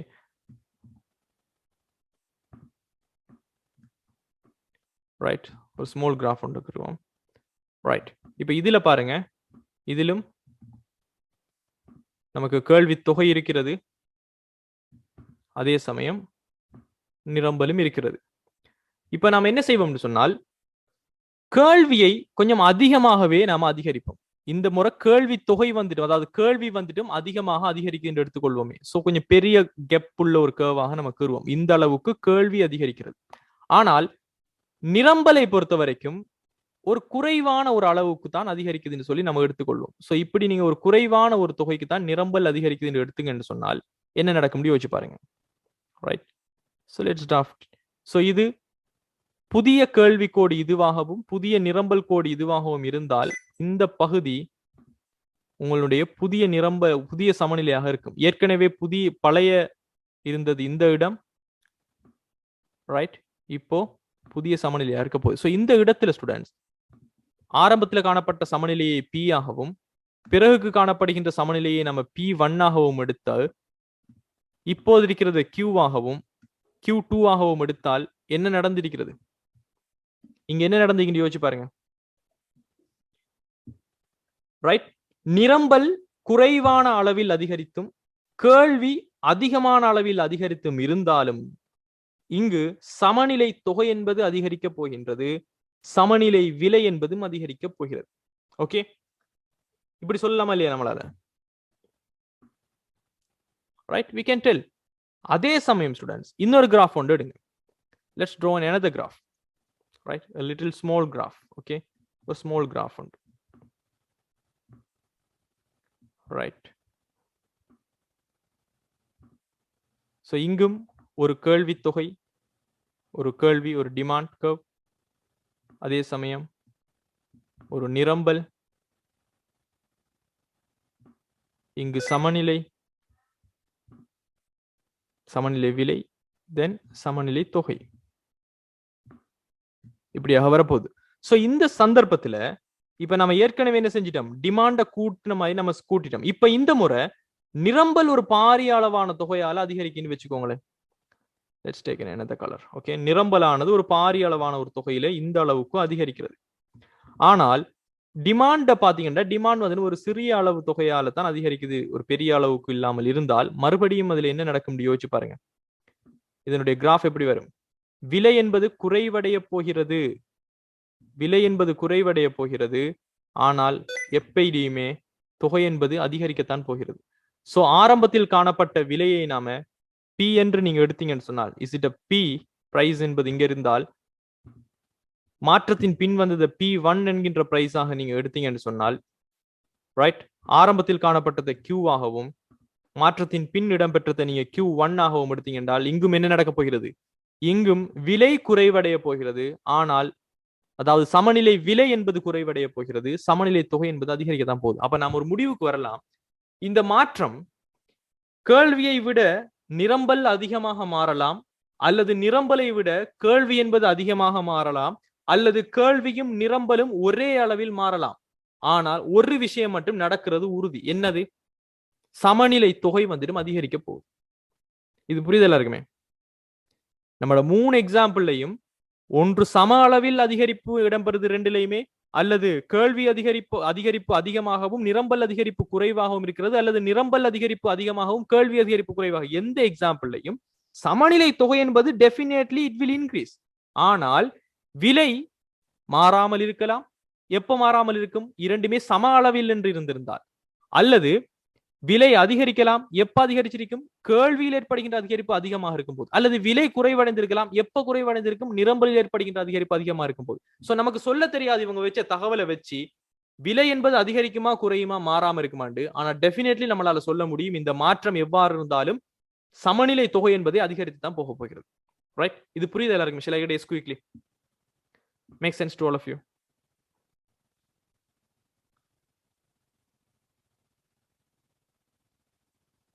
Right? So let's come back to our question. So question பாருங்க. இப்ப பாருங்க, ஒரு போட்டி சந்தையில் கேள்வி நிரம்பல் இரண்டும் அதிகரித்தால் சமநிலை விலை சமநிலை தொகை என்பவற்றின் மீது ஏற்படும் விளைவு என்னவாக இருக்கலாம்? விலை கட்டாயமாக அதிகரிக்கும், ஆனால் தொகை அதிகரிக்கலாம் குறையலாம் அல்லது மாறாது இருக்கலாமா? அல்லது தொகை கட்டாயமாக அதிகரிக்கும், ஆனால் விலை அதிகரிக்கலாம் குறையலாம் அல்லது மாறாது இருக்கலாமா? அல்லது தொகை கட்டாயமாக குறையும், ஆனால் விலை அதிகரிக்கலாம் குறையலாம் அல்லது மாறாது இருக்கலாமா? அல்லது விலை கட்டாயமாக குறையும், ஆனால் தொகை அதிகரிக்கலாம் குறையலாம் அல்லது மாறாது இருக்கலாமா? அல்லது விலை தொகை ஆகிய இரண்டும் கட்டாயமாக அதிகரிக்குமா? எது ஆன்சராக நம்ம சொல்ல முடியும்? So the answer should be the second one. Okay, so it should be the second one. பாக்குறதுக்கு இது வேணா கஷ்டமான क्वेश्चंसா இருக்கலாம் ஸ்டூடண்ட்ஸ். Economics actually easy. நீங்க சரியாக படிச்சு சரியான விதத்துல விளங்கி எடுத்து சரியான ஒரு வழிகாட்டல் இருந்தீங்கன்னு சொன்னா actually easily you can take A. Right? Good. So let's move. அடுத்த क्वेश्चனை பாருங்க. அடுத்த क्वेश्चन பாருங்க. ஒரு குறிப்பிட்ட ஒரு நுகர்வு பொருளினுடைய கேள்வி தொழிற்பாடு, அதாவது டிமாண்ட் ஃபங்க்ஷனை தாராங்க. QD சமன் 500/5P என்னும் சமன்பாட்டினால் பிரதிநிதித்துவப்படுத்தப்படுகிறது. 20 ரூபாவுக்கும் 30 ரூபாவுக்கும் இடையில் இந்த பொருளினுடைய விலை கேள்வியின் வில் நெகிழ்ச்சி யாதுன்னு கேட்கிறாங்க. ரைட்? வில் நெகிழ்ச்சிக்கு நம்ம இங்கிலீஷ்ல சொல்லுவோம் ஆர்க் பிரைஸ் இலாஸ்டிசிட்டின்னு சொல்லுவோம். ரைட்? சோ இங்க கேட்கப்படுகின்ற கேள்வி அதுவாகத்தான் இருக்கிறது. உங்களோட வில் நெகிழ்ச்சி என்பது என்ன என்று உங்கள்கிட்ட கேட்கிறாங்க. ரைட்? the 9th question எதுவாக இருக்கும்? எதுவாக இருக்கலாம்? Demonstrating they are right, 9th question, right? It should be 9th one. 9th question. Suppose the market demand function of a certain consumer good is represented by QD is equal to 500 take away 5P. What is the arc price elasticity? Arc price elasticity என்பது விலை கேள்வியினுடைய will நெகிழ்ச்சி. So இந்த will நெகிழ்ச்சியில price elasticity of the demand of this good over the price range of rupees 20 and rupees 30 20க்கும் 30க்கும் இடைப்பட்ட விலைகளில் என்னவாக இருக்கும்னு கேக்குறாங்க. Right? இதுக்கு முன்னாடி ஸ்டூடெண்ட்ஸ் இங்கு பரீட்சிக்கப்படுகின்ற உங்களோட அறிவு எதுவாக இருக்கிறது? இங்க உங்களுக்கு பரீட்சிக்கப்படுகின்ற அறிவு பாத்தீங்கன்னு சொன்னால் வில் நெகிழ்ச்சியினுடைய கணிப்பீட்டு முறையை பத்தி உங்கள்கிட்ட கேட்கிறாங்க. சோ வில் நெகிழ்ச்சியினுடைய கணிப்பீட்டு முறையை நம்ம எங்க படிச்சிருக்கிறோம்? நெகிழ்ச்சி சம்பந்தமாக நம்ம பார்க்கும்போது, நிரம்பல் கிடையாது, நெகிழ்ச்சி சம்பந்தமாக நம்ம பார்க்கும்போது வருமானம் சார் கேள்வி நிகழ்ச்சி, குறுக்கு விலை சார் கேள்வி நிகழ்ச்சி நம்ம படிச்சுக்கிறோம். எல்லா வீடியோஸும் இருக்கு, எடுக்காதவங்க எடுத்து படிச்சுக்கோங்க. சோ இந்த விலைசார் கேள்வி நிகழ்ச்சியினுடைய அடிப்படையில தர்க்க ரீதியாக தீர்மானம் எடுப்பாரு. கேள்வி நிகழ்ச்சியை வரைபடப்படுத்தி விலைசார் கேள்வி நிகழ்ச்சியை விளக்குவார். இதுல கேள்வி நிகழ்ச்சி இலாஸ்டிசிட்டி டிமாண்ட் என்பது என்ன, அதனுடைய வரைவிலக்கணம், இந்த கேள்வி நிகழ்ச்சியினுடைய வகைகளின் அடிப்படையில் தான் விலைசார் கேள்வி நிகழ்ச்சி என்று சொல்லியும், அதற்கு பிறகு விலைசார் குறுக்கு கேள்வி நிகழ்ச்சி என்று சொல்லியும் வருமானம் சார் கேள்வி நிகழ்ச்சி நம்ம படிச்சோம்.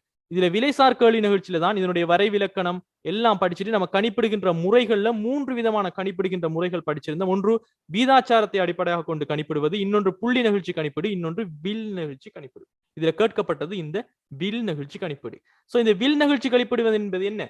2 புள்ளிகளுக்கு இடையிலான நிகழ்ச்சியை கணிப்பிடுவது, 2 விலைகளுக்கு இடையிலான நிகழ்ச்சியை கணிப்பிடுவது என்று சொல்லி ஏற்கனவே நம்ம படிச்சிருக்கிறோம். கேள்வி கோட்டினுடைய குறித்த ஒரு 2 புள்ளிகளுக்கு இடையே உள்ள பகுதியில் விலையினுடைய பாரிய மாற்றத்துக்கு சார்பாக அந்த கேள்வி தொகையினுடைய சதவீத மாற்றத்தை அளவிட்டு காட்டுறதுதான் நம்ம வில் நிகழ்ச்சின்னு படிச்சுக்கிறோம். இது குறித்த பொருளினுடைய கேள்விக்கோட்டின் குறித்த இரு புள்ளிகளுக்கு இடையிலான பகுதியினுடைய விலையின் பாரிய மாற்றத்திற்கு ஏற்ப கேள்வித்தொகையினுடைய சதவீத மாற்றம் படிச்சுட்டு அதனுடைய சமன்பாடு இதுவாகத்தான் இருந்தது. QD EDP சமன் delta QD = delta PO into P1 plus P2 divided by QD1 plus QD2. Right, இதுதான் இதனுடைய சமன்பாடாக இருந்துச்சு. சரியா? நினைவில் எல்லாருக்குமே வில் நிகழ்ச்சி படிச்சு தந்தது. Can you all can remember? Right?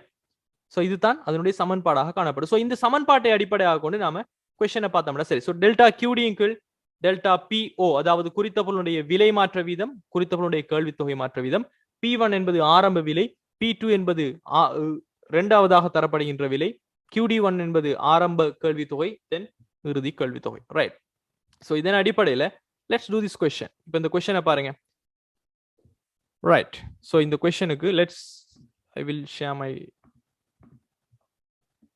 will share my calculator, then you can see it easily.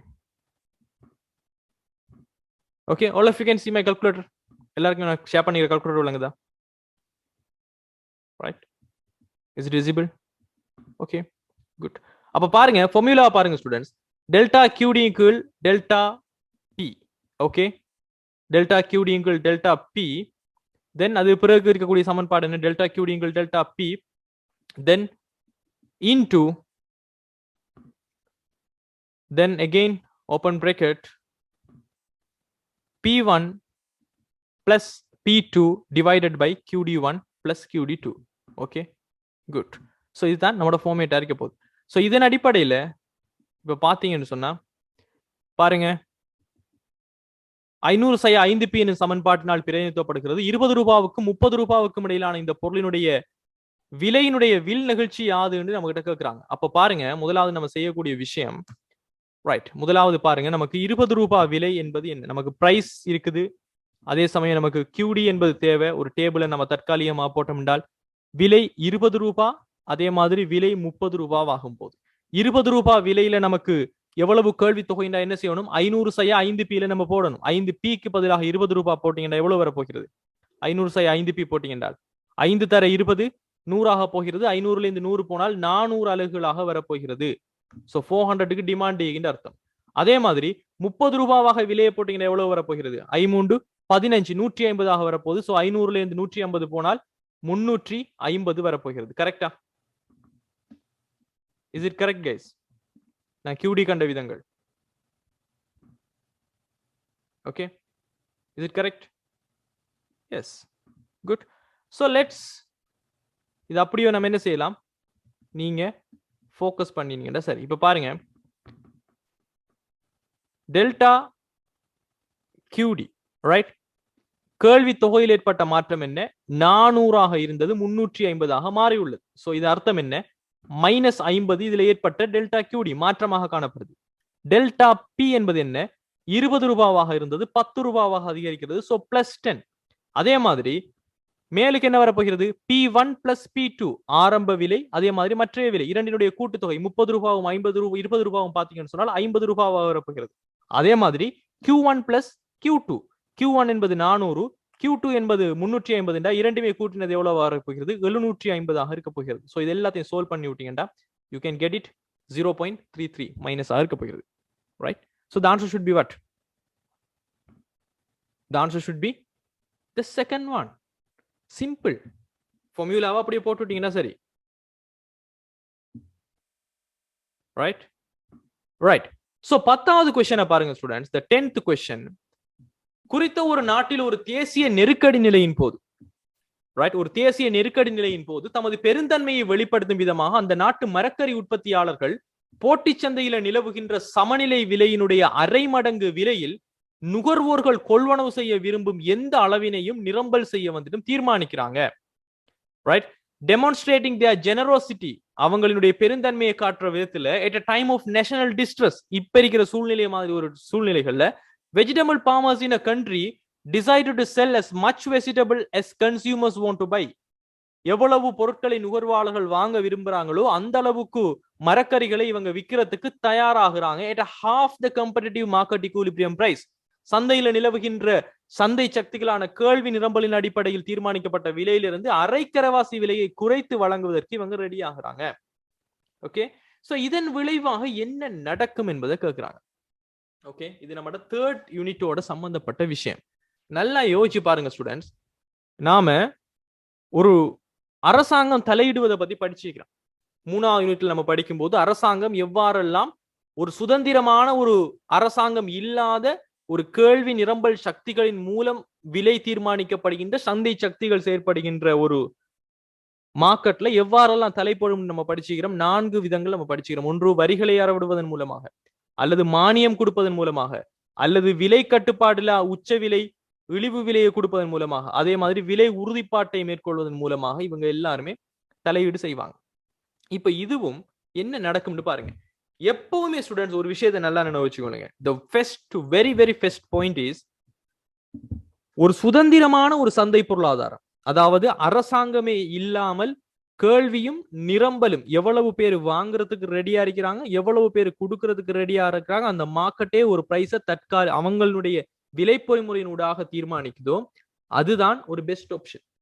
இதை தவிர நல்லா பாருங்க, நம்ம படிச்சதுல நாங்க வரி அறவிட போறோம்னு சொல்லி உற்பத்தியாளர்கள் மீது வரி விதிக்கிறாங்களா, அங்கும் நாம் பொருளாதார மிகையை இழந்தோம். ரைட், மானியம் தாரம்னு சொல்லி உற்பத்தியாளர்களுக்கு நன்மை பயக்கம்னு சொல்லி மானியம் கொடுத்தாங்களா, அங்கும் நம்மட பொருளாதார மிகை இழந்துக்கப்பட்டது. ரைட், மறுபடியும் ஓகே நாங்க நுகர்வாளர்களை பாதுகாக்க போறோம் அப்படின்னு சொல்லிட்டு சமநிலை விலைக்கு குறைந்த விலையை ஒரு இழிவு விலையாக போட்டாங்களா, அங்கும் நம்மட பொருளாதார மிகை பாதிக்கப்பட்டுச்சு. அல்லது நாங்க உற்பத்தியாளர்களை பாதுகாக்க போறோம் என்று சொல்லிட்டு ஒரு இழிவு விலையை அறிமுகப்படுத்துறாங்களா, அங்கும் நமக்கு பொருளாதார மிகை பாதிக்கப்பட்டுச்சு. நம்ம கால்குலேட் பண்றோம். அப்போ நீங்களுக்கு ஒரு விஷயம் நீங்க புரிஞ்சு கொள்ளணும் சரியாக, ஒரு சந்தை சக்திகளான கேள்வியும் நிரம்பலும் சுதந்திரமாக ஒன்றுக்கொன்று சமநிலை அடைகின்ற விலையில விற்காமல், ஒரு மார்க்கெட்ல காணப்படுகின்ற அந்த விலையை விற்காமல் செயற்கையாக எதுவெல்லாம் உருவாக்கப்படுகிறதோ அதன் போது சமூக நல இழப்பீடு ஏற்படும், பொருளாதார மிகை குறைந்தே தீரும். இது புரியுதா முதலாவது எல்லாருக்குமே நான் சொல்ற விஷயம்? ஒரு மார்க்கெட்ல சுதந்திரமாக கேள்வியும் நிரம்பலும் காணப்படுகின்ற ஒரு சமநிலை விலை தீர்மானிக்கப்படுகின்ற விலையை விட்டுட்டு செயற்கையாக என்னென்ன நாம செஞ்சாலும் சரி, அங்க நம்முடைய எக்கனாமிக் சர்ப்ளஸ், அதாவது நுகர்வோன் மிகையும் உற்பத்தியாளர் மிகையும் கூட்ட வருகின்ற பொருளாதார மிகை என்பது ஆரம்பத்தில் காணப்பட்டதை விட அதுக்கு பிறகு வருவது எப்பயுமே குறைவடைந்துதான் இருக்குது. நம்ம படிச்சது, நம்ம கல்குலேட் பண்ணதனுடைய அடிப்படையில. ஓகே, இப்போ பொருளியல் மிகை சமூக நல இழப்பு ரெண்டுமே உண்டாண்டா கிடையாது. பொருளியல் மிகை என்பது ஆரம்பத்தில் காணப்பட்ட பொருளியல் மிகையில நம்ம எவ்வளவத்த ஒரு செயற்பாடு நடந்ததின் பின்னர் இழந்தோம் என்பது சமூக நல இழப்பீடாக இருக்கு. Okay right. சோ இதன் அடிப்படையில் ஸ்டூடெண்ட்ஸ் முதலாவது சொல்லுங்க, இது ஒரு கம்படிட்டிவ் மார்க்கெட்டாக இருக்கிறது. ஓகே, வெஜிடபிள் ஃபார்மர்ஸ் மட்டும் என்ன செய்யறாங்க, அவங்களுடைய விலையை குறைக்கிறாங்க. அப்போ இறக்குமதி செய்து விற்கிறவங்க விலையை குறைக்க ட்ரை பண்ணுவாங்களா? Okay right. இப்ப நான் கேட்ட கேள்விக்கு சொல்லுங்க, அந்த மார்க்கெட்ல உள்நாட்டுல உற்பத்தி செய்கின்ற அந்த ஃபார்மர்ஸ் வந்துட்டும் அவங்க செய்யறாங்கன்னு சொன்னால், இறக்குமதி செய்து விற்பனை செய்கிறவங்க அவங்க விலையை குறைக்கிறதுக்கு ரெடி ஆகுவாங்களா? இங்க சொல்லப்படுவது உள்நாட்டுல காணப்படுகின்ற ஃபார்மர்ஸ். இறக்குமதி இருக்கலாம், அல்லது வெளிநாட்டுல இருந்து வரக்கூடியவங்க விற்கலாம். So there are so many people, so many players in the market. Okay, let's go and draw the graph. இப்ப பாருங்க, இந்த கிராஃபை நம்ம பார்க்கிறோம். நாம ஒரு சந்தை, இவங்க சொல்ற மாதிரியான ஒரு சந்தையை நம்ம கேட்கிறோம். ஓகே, ஸோ இங்க சந்தை இருக்கிறது, பல்வேறுபட்ட விலைகளில் பல்வேறுபட்ட அளவுகளில் அந்த பொருளுக்கான கேள்வி என்பது நிலவுகிறது. தென் அந்த பொருளுக்கு நிரம்பல் காணப்படுகிறது.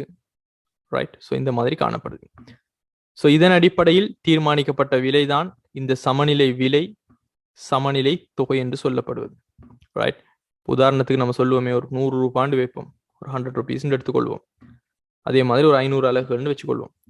இப்போ இவங்க என்ன செய்யறாங்க, இந்த மார்க்கெட்ல இவங்க எல்லாருமே வந்து ஓகே நாங்க நுகர்வோர்கள் பாதிக்கப்படுறாங்க, அதனால சமநிலையை விட ஒரு அரைக்கிற வாசி குறைந்த விலை 50 ரூபாய் விலையில நாங்க விற்கிறதுக்கு ரெடி ஆகிறோம்னு சொல்லி நின்றால், மற்ற நிரம்பலாளர்கள் எல்லாரும் சேர்ந்து என்ன செய்வாங்க, நிரம்பலை குறைக்கிறது தான் ரெடி ஆகுறாங்க. ஏன்னு சொல்லுங்க பார்ப்போம். இப்போ 100 ரூபாய் விலையில் 500 அலகுகளை இங்கு நிரம்பல் எடுத்து கொண்ட இடத்துல இந்த ஃபார்மர்ஸ் எல்லாமே இப்படி செய்யறதால என்ன நடக்க போகுது, இந்த 50 அலகுகளில் இந்த அளவுக்கு மாத்திரம் தான் நம்ம கிட்ட நிரம்பல் காணப்படுகிறது ஒட்டுமொத்தமான சந்தையிலையும் பார்க்கல.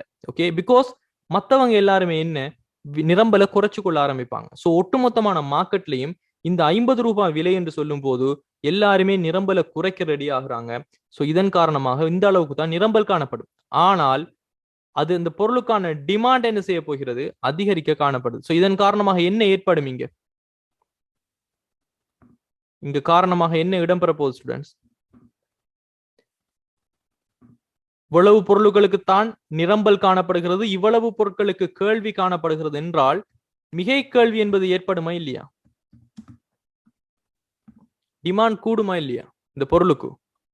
சோ இங்கு மிகை கேள்வி ஒன்று ஏற்பட போகிறது. அதே சமயம் இந்த மிகை கேள்வி ஏற்பட்டால் அதனுடைய விளைவுகள் என்னவாக இருக்கும் நம்ம படிச்சுக்கிறோம். மிகை கேள்வி ஒன்று ஏற்பட்டால் இந்த விலையில் நுகர்வோர் செலுத்த விரும்புகின்ற விலையான இந்த விலை கருப்பு சந்தை விலையாக மாற்றமடையும். நம்ம படிச்சுக்கிறோம், ரைட்? இங்க நுகர்வோனை பாதுகாக்கணும்னு சொல்லி அவங்க 100 ரூபாய்க்கு வித்ததை 50 ரூபாய்க்கு விற்க போறதால ஒட்டுமொத்தமாக மார்க்கெட்ல இருக்கக்கூடிய நிரம்பலும் என்ன செய்கின்றது, குறைவடைந்து உண்மையிலேயே வித்த விலையை விட அதிகமான விலையில கருப்பு சந்தை விலை 150 ரூபாய் விலைக்கு அவன் வாங்குறதுக்கு நிர்பந்திக்கப்படுறான், ரைட்? இப்போ இந்த கருப்பு சந்தை விலை வந்துட்டு இல்லாமல் போக வேண்டும் என்றால் அவங்க என்ன செய்யணும்?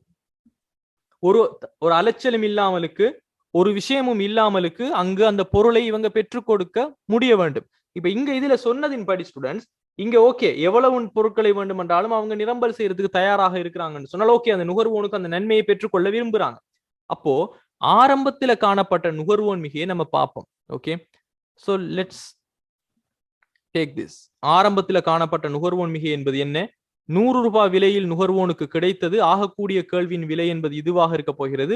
இவ்வளவு தொகையான பொருட்கள் வந்து பரிமாறப்பட்டுச்சு. அப்போ இந்த பகுதி என்னவாக இருந்திருக்கும்? ஆரம்பத்தில் காணப்பட்ட நுகர்வோன் மிகையாக இருந்திருக்க போகிறது, ரைட்? சோ இந்த பகுதி நுகர்வோன் மிகையாக இருந்திருக்க போகிறது. இப்போ நுகர்வோனுக்கு ஓகே, ஒரு பிரச்சனையும் இல்ல, கருப்பு சந்தை விலையெல்லாம் எதுவும் கடங்கப்படல, இவங்க கேட்ட விலைக்கே எல்லா பொருட்களையும் நாங்க கொடுக்கறதுக்கு ரெடியாக இருக்கிறோம், 50 ரூபாய்க்கு நாங்க கொடுக்கறதுக்கு ரெடியாக இருக்கிறோம்னு சொன்னால் நுகர்வோனுக்கு இப்ப கிடைக்கிற விலை எதுவாக இருக்கும்? இந்த 50 ரூபாய். எவ்வளவு பொருட்கள்? இந்த அளவு பொருட்களுக்கு தான் இப்ப மார்க்கெட்ல வந்து டிமாண்ட் இருக்க போகுது. அப்ப என்ன நடக்க போகுது ஸ்டூடெண்ட்ஸ்? நுகர்வோனுக்கு கிடைத்த விலை 50 அலகுகளாக இருக்க போகின்ற அதே விலை, ரைட்? இந்த மார்க்கெட்ல தேவைப்பட்ட இந்த பொருட்கள் கிடைக்க போகுதுன்னு சொன்னால் இந்த அளவுகள் இரண்டுமே என்னவாக மாறும்? இங்கு நுகர்வோன் மிகைக்கு கிடைக்க போகிறதா இல்லையா? ரைட்? இந்த பகுதி அதிகரிக்குமா இல்லையா நுகர்வோன் மிகையில? அதாவது நுகர்வோன் மிகை எதுவாக மாறும் என்று சொல்லி பார்த்தோம்னு சொன்னால் ஆரம்பத்துல இருந்ததை விட இந்த 50 ரூபாய் விலையில் அவன் கொள்வனவு செய்யறான், இந்த அளவு தொகைகளை வாங்குகிறான். ஆகக்கூடிய கேள்வியின் விலை இதுவாக இருந்தால் இந்த பகுதியாக நுகர்வோனுடைய மிகை அதிகரிக்கும். எப்போ? அவங்க எல்லா பொருட்களையும் இது செஞ்சு கருப்பு சந்தை என்பதை இல்லாமல் தடுத்திருந்தால். ஓகே, பிகாஸ் இந்த கொஸ்டின்ஸ்ல எவ்வளவு பொருட்களை வேணுமோ அவ்வளவு பொருட்களை நாங்க கொடுக்கறதுக்கு ரெடியாக இருக்கிறோம்னு சொல்றாங்க. அப்போ இங்கு நுகர்வோன் மிகை என்பது உண்மையாகவே அதிகரிக்கிறதா இல்லையா? யோசிச்சு பாருங்க. 2 பாக்ஸோட இந்த ஒரு சிறிய முக்கோணமாக இருந்தது, அதை விட ஒரு பெரிய பரப்பாக இங்கு அதிகரிக்கிறதா இல்லையா? உண்மையில் நுகர்வோன் மிகை என்பது ஓகே, அந்த 50 ரூபாய் விலையிலேயே அவங்க கொடுக்கறதுக்கு ரெடியாக இருந்தாங்கண்டா ஓகே, தட்ஸ் ஃபைன். அதே சமயம் உற்பத்தியாளனுடைய மிகை என்ன நடக்க போகிறது? உற்பத்தியாளனுடைய மிகை ஆரம்பத்தில் இருந்தது எவ்வளவு? உற்பத்தியாளனுக்கு கிடைத்த விலை 100 ரூபாய். ஆக குறைந்த நிரம்பலின் விலை இந்த பகுதி 0 இருக்கிறது. ஏற்கனவே சப்ளை பண்ணிட்டு இருக்கிறது இந்த 500 அலகுகளாக இருந்தால் இந்த அளவுக்கு இருந்தது, ரைட்? இந்த பகுதியாக இருந்த நுகர்வோனினுடைய மிகை, இந்த அவ்வளவு பகுதியாகவும் இருந்த நுகர்வோனினுடைய உற்பத்தியாளனுடைய மிகை இப்ப என்ன நடக்குது? வெறும் 50 ரூபாய் தான் அவனுக்கு கிடைக்கிறது. இது ஆகக்கூடிய நிரம்பலினுடைய விலை. இவ்வளவு பொருட்கள் தான் இங்கு பரிமாற்றப்படுகிறது சொன்னால் உற்பத்தியாளனுடைய மிகை என்ன செய்கின்றது? குறைவடைந்திருக்கிறது. சோ குறைவடைந்திருந்தாலும் ரைட், நுகர்வோனுடைய மிகை இங்கு உண்மையில் அதிகரிக்கிறது, உற்பத்தியாளனுடைய மிகை குறைவடைகிறது. இந்த பகுதி சமூக நல இழப்பீடாக ஏற்படுகிறது. இந்த பகுதி சமூக நல இழப்பீடாக யாருக்குமே இல்லாமல் போக போகிறது. அப்ப ஸ்டூடெண்ட்ஸ் இந்த கொஸ்டினை நாம இப்ப பார்ப்போம். Okay, let's come back to the question. இப்ப பாருங்க, முதலாவது பொருளியல் மிகை வீழ்ச்சி அடையும் சொல்றார். உண்மையிலே வீழ்ச்சி அடையதா இல்லையா? ஆரம்பத்தில் காணப்பட்ட நுகர்வோன் மிகையும் உற்பத்தியாளன் மிகையும் காணப்பட்ட பகுதியில இருந்து சமூக நல இழப்பீடாக ஒரு பகுதி போவதன் மூலமாக பொருளியல் மிகை என்பது ஏற்படுகிறதா இல்லையா? பொருளியல் மிகை வீழ்ச்சி அடைகிறது. Is it correct R wrong? பொருளியல் மிகை என்பது வீழ்ச்சி அடைகிறது. Correct, right. அதே சமயம் இரண்டாவது பொருளியல் மிகை அதிகரிக்குதா? இல்ல, பொருளியல் மிகை என்பது அதிகரிக்கவில்லை, வீழ்ச்சி அடைகிறது. பொருளியல் மிகை மாறாமல் இருக்கிறதா? இல்லை, வீழ்ச்சி அடைகிறது. நுகர்வோன் மிகை வீழ்ச்சி அடையதா? உண்மையிலேயே இல்ல, நுகர்வோன் மிகை வந்துட்டு அதிகரிக்கிறது. சோ அதை நம்ம கிட்ட தரல. நுகர்வோன் மிகை வீழ்ச்சி அடை என்பது பிள்ளை. உற்பத்தியாளர் மிகை அதிகரிக்குதா? இல்ல, உற்பத்தியாளர் மிகை இருந்ததை விட குறைவடைகிறது. சரியான கருத்து எது இங்கு? பொருளியல் மிகை வந்து வீழ்ச்சி அடையுது என்பது. இது புரியுதா கேஸ் எல்லாருக்குமே நான் சொல்ற விஷயம்?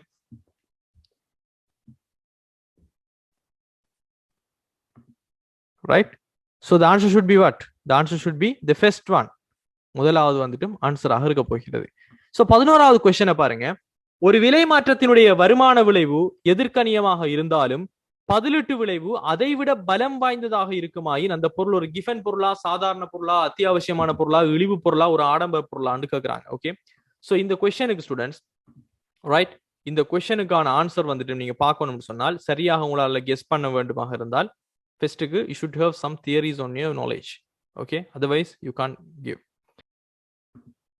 Right? Okay, so I'll explain. Students, இங்க முக்கியமாக நமக்கு சில தியரிஸ் வந்து ரொம்ப தெரிய வேண்டியது. முக்கியமாக இந்த சார்ட் இதெல்லாம் நான் உங்களுக்கு தியரிஸ்ல உங்களுக்கு நான் சொல்லி தந்திக்க மாட்டேன், பிகாஸ் இது எல்லாமே நம்ம பிராக்டிக்கலா இங்க வச்சு பார்த்தா விளங்கும். முக்கியமா ஸ்டூடெண்ட்ஸ், இந்த சார்ட்டை நீங்க இது ஏன் எதுக்குன்னு சொல்லி பாடமாக்கு அதுக்குரிய விளக்கம் தேட போனீங்கன்னா அதுல இன்டிஃபரன்ஸ் கர்வ் அப்படி இப்படின்னு சொல்லி ஏகப்பட்ட விஷயம் வரும். அதெல்லாம் உங்களுக்கு தேவையில்லை. இந்த சார்ட்டை நான் சொல்ற தர விஷயத்த நல்லா நினைவு வச்சுக்கொள்ளுங்க. இந்த மாதிரியான கொஸ்டின்ஸ் வரும்போது உங்களால ஈஸியாக அதை வின் பண்ணிட்டு போக முடியும். Okay, so impact of a fall in the price of a good X. Okay, இங்க சொல்லப்படுகின்ற தலைப்பு என்னன்னு சொன்னால், எக்ஸ் என்கின்ற பொருளினுடைய விலை வந்துட்டும் குறைவடையும் போது, ஓகே, எக்ஸ் என்கின்ற பொருளினுடைய விலை வந்துட்டும் குறையும் போது அந்த பொருளானது the nature of good X, அந்த பொருளானது ஒரு நோமலான ஒரு குட் சாதாரண பண்டமாக இருந்தால் என்ன நடக்கும்? அந்த பொருளானது ஒரு இன்ஃபீரியர் குட்ஸ் என்பது இழிவு பண்டமாக இருந்தால் என்ன நடக்கும்? அதே மாதிரி கிஃபன் குட் ஒரு கிஃபன் பண்டமாக என்ன நடக்கும்? ஓகே, இது புரியுதா? முதல்ல நான் சொல்ற விஷயம், ஒரு எக்ஸ் என்கின்ற பொருள் இருக்கிறது, அந்த எக்ஸ் என்கின்ற பொருளினுடைய விலை குறைவடைகிறது. அவை விலை குறைவடைந்தால் அந்த எக்ஸ் என்கின்ற பொருள் ஒரு சாதாரண பண்டமாக இருந்தால் என்ன நடக்கும்? ஒரு இழிவு பண்டமாக நடந்தால் என்ன நடக்கும்? ஒரு கிஃபன் பண்டமாக இருந்தால் என்ன நடக்கும்ன்றதுதான் விஷயம். இதுல சப்ஸ்டிடியூஷன் எஃபெக்ட் என்பது பதிலீட்டு விளைவு, இன்கம் எஃபெக்ட் என்பது வருமான விளைவு. சப்ஸ்டிடியூஷன் அண்ட் இன்கம் எஃபெக்ட் என்பது வருமான விளைவு மற்றும் பதிலீட்டு விளைவுல எது வந்துட்டு ரொம்ப ரொம்ப டொமினேட் பண்ணுது, எது கூடுதலாக இருக்கு என்பது இரண்டையும் சேர்த்து வருவது பிரைஸ் எஃபெக்ட்னு சொல்லக்கூடிய விலை விளைவு. எப்பயுமே ஸ்டூடெண்ட்ஸ் இந்த விளைவுன்னு சொல்லக்கூடிய எஃபெக்ட்ங்கிற வார்த்தை யூஸ் பண்ணும்போது நான் சொல்ற விஷயம் உங்களுக்கு, அது அந்த மாற்றத்தின் காரணமாக குவான்டிட்டி ஆஃப் டிமாண்ட், ஓகே, கேள்வி தொகை என்பது அதிகரித்தால் அது ஒரு பாசிட்டிவான எஃபெக்ட். ஒரு மாற்றத்தின் காரணமாக கேள்வி தொகை என்பது குறைவடைந்தால் அது ஒரு நெகட்டிவான எஃபெக்ட். சோ கேள்வி தொகை அதிகரிக்குதா குறைகிறதா என்பதை வைத்து தான் நம்ம பாசிட்டிவ் எஃபெக்டா நெகட்டிவ் எஃபெக்டான்னு பார்ப்போம். இங்க நம்ம ரிலேஷன்ஷிப்பை பேசல, எஃபெக்டை பத்தி பேசுறோம். இது புரியுதா? முதலாவது எல்லாருக்குமே ரிலேஷன்ஷிப் என்பது வேற, எஃபெக்ட் என்பது வேற. ரிலேஷன்ஷிப்னா தொடர்பு, எதிர்க்கணியமா நேர்க்கணியமா என்பது. எஃபெக்ட்னா என்ன? குவான்டிட்டி டிமாண்டட் அதிகரிக்குதா குறையுதா, கேள்வி தொகை அதிகரிக்குதா குறையுதா, அதிகரித்தால் அது பாசிட்டிவ், குறைவடைந்தால் நெகட்டிவ். இதை வச்சுதான் நம்ம நெகட்டிவ் எஃபெக்ட் பாசிட்டிவ் எஃபெக்ட்ங்கிறத பேசுவோம்.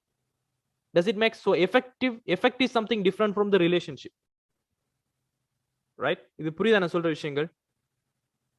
right, you should understand this clearly, right? இப்போ ஸ்டூடெண்ட்ஸ், இப்ப பாத்தீங்கன்னா ஒரு சாதாரண ஒரு பண்டமாக இருந்தால் the direction of change மாற்றம், substitution effect, பதிலீட்டு விளைவு என்பது நம்ம படிச்சிருக்கிறோம்.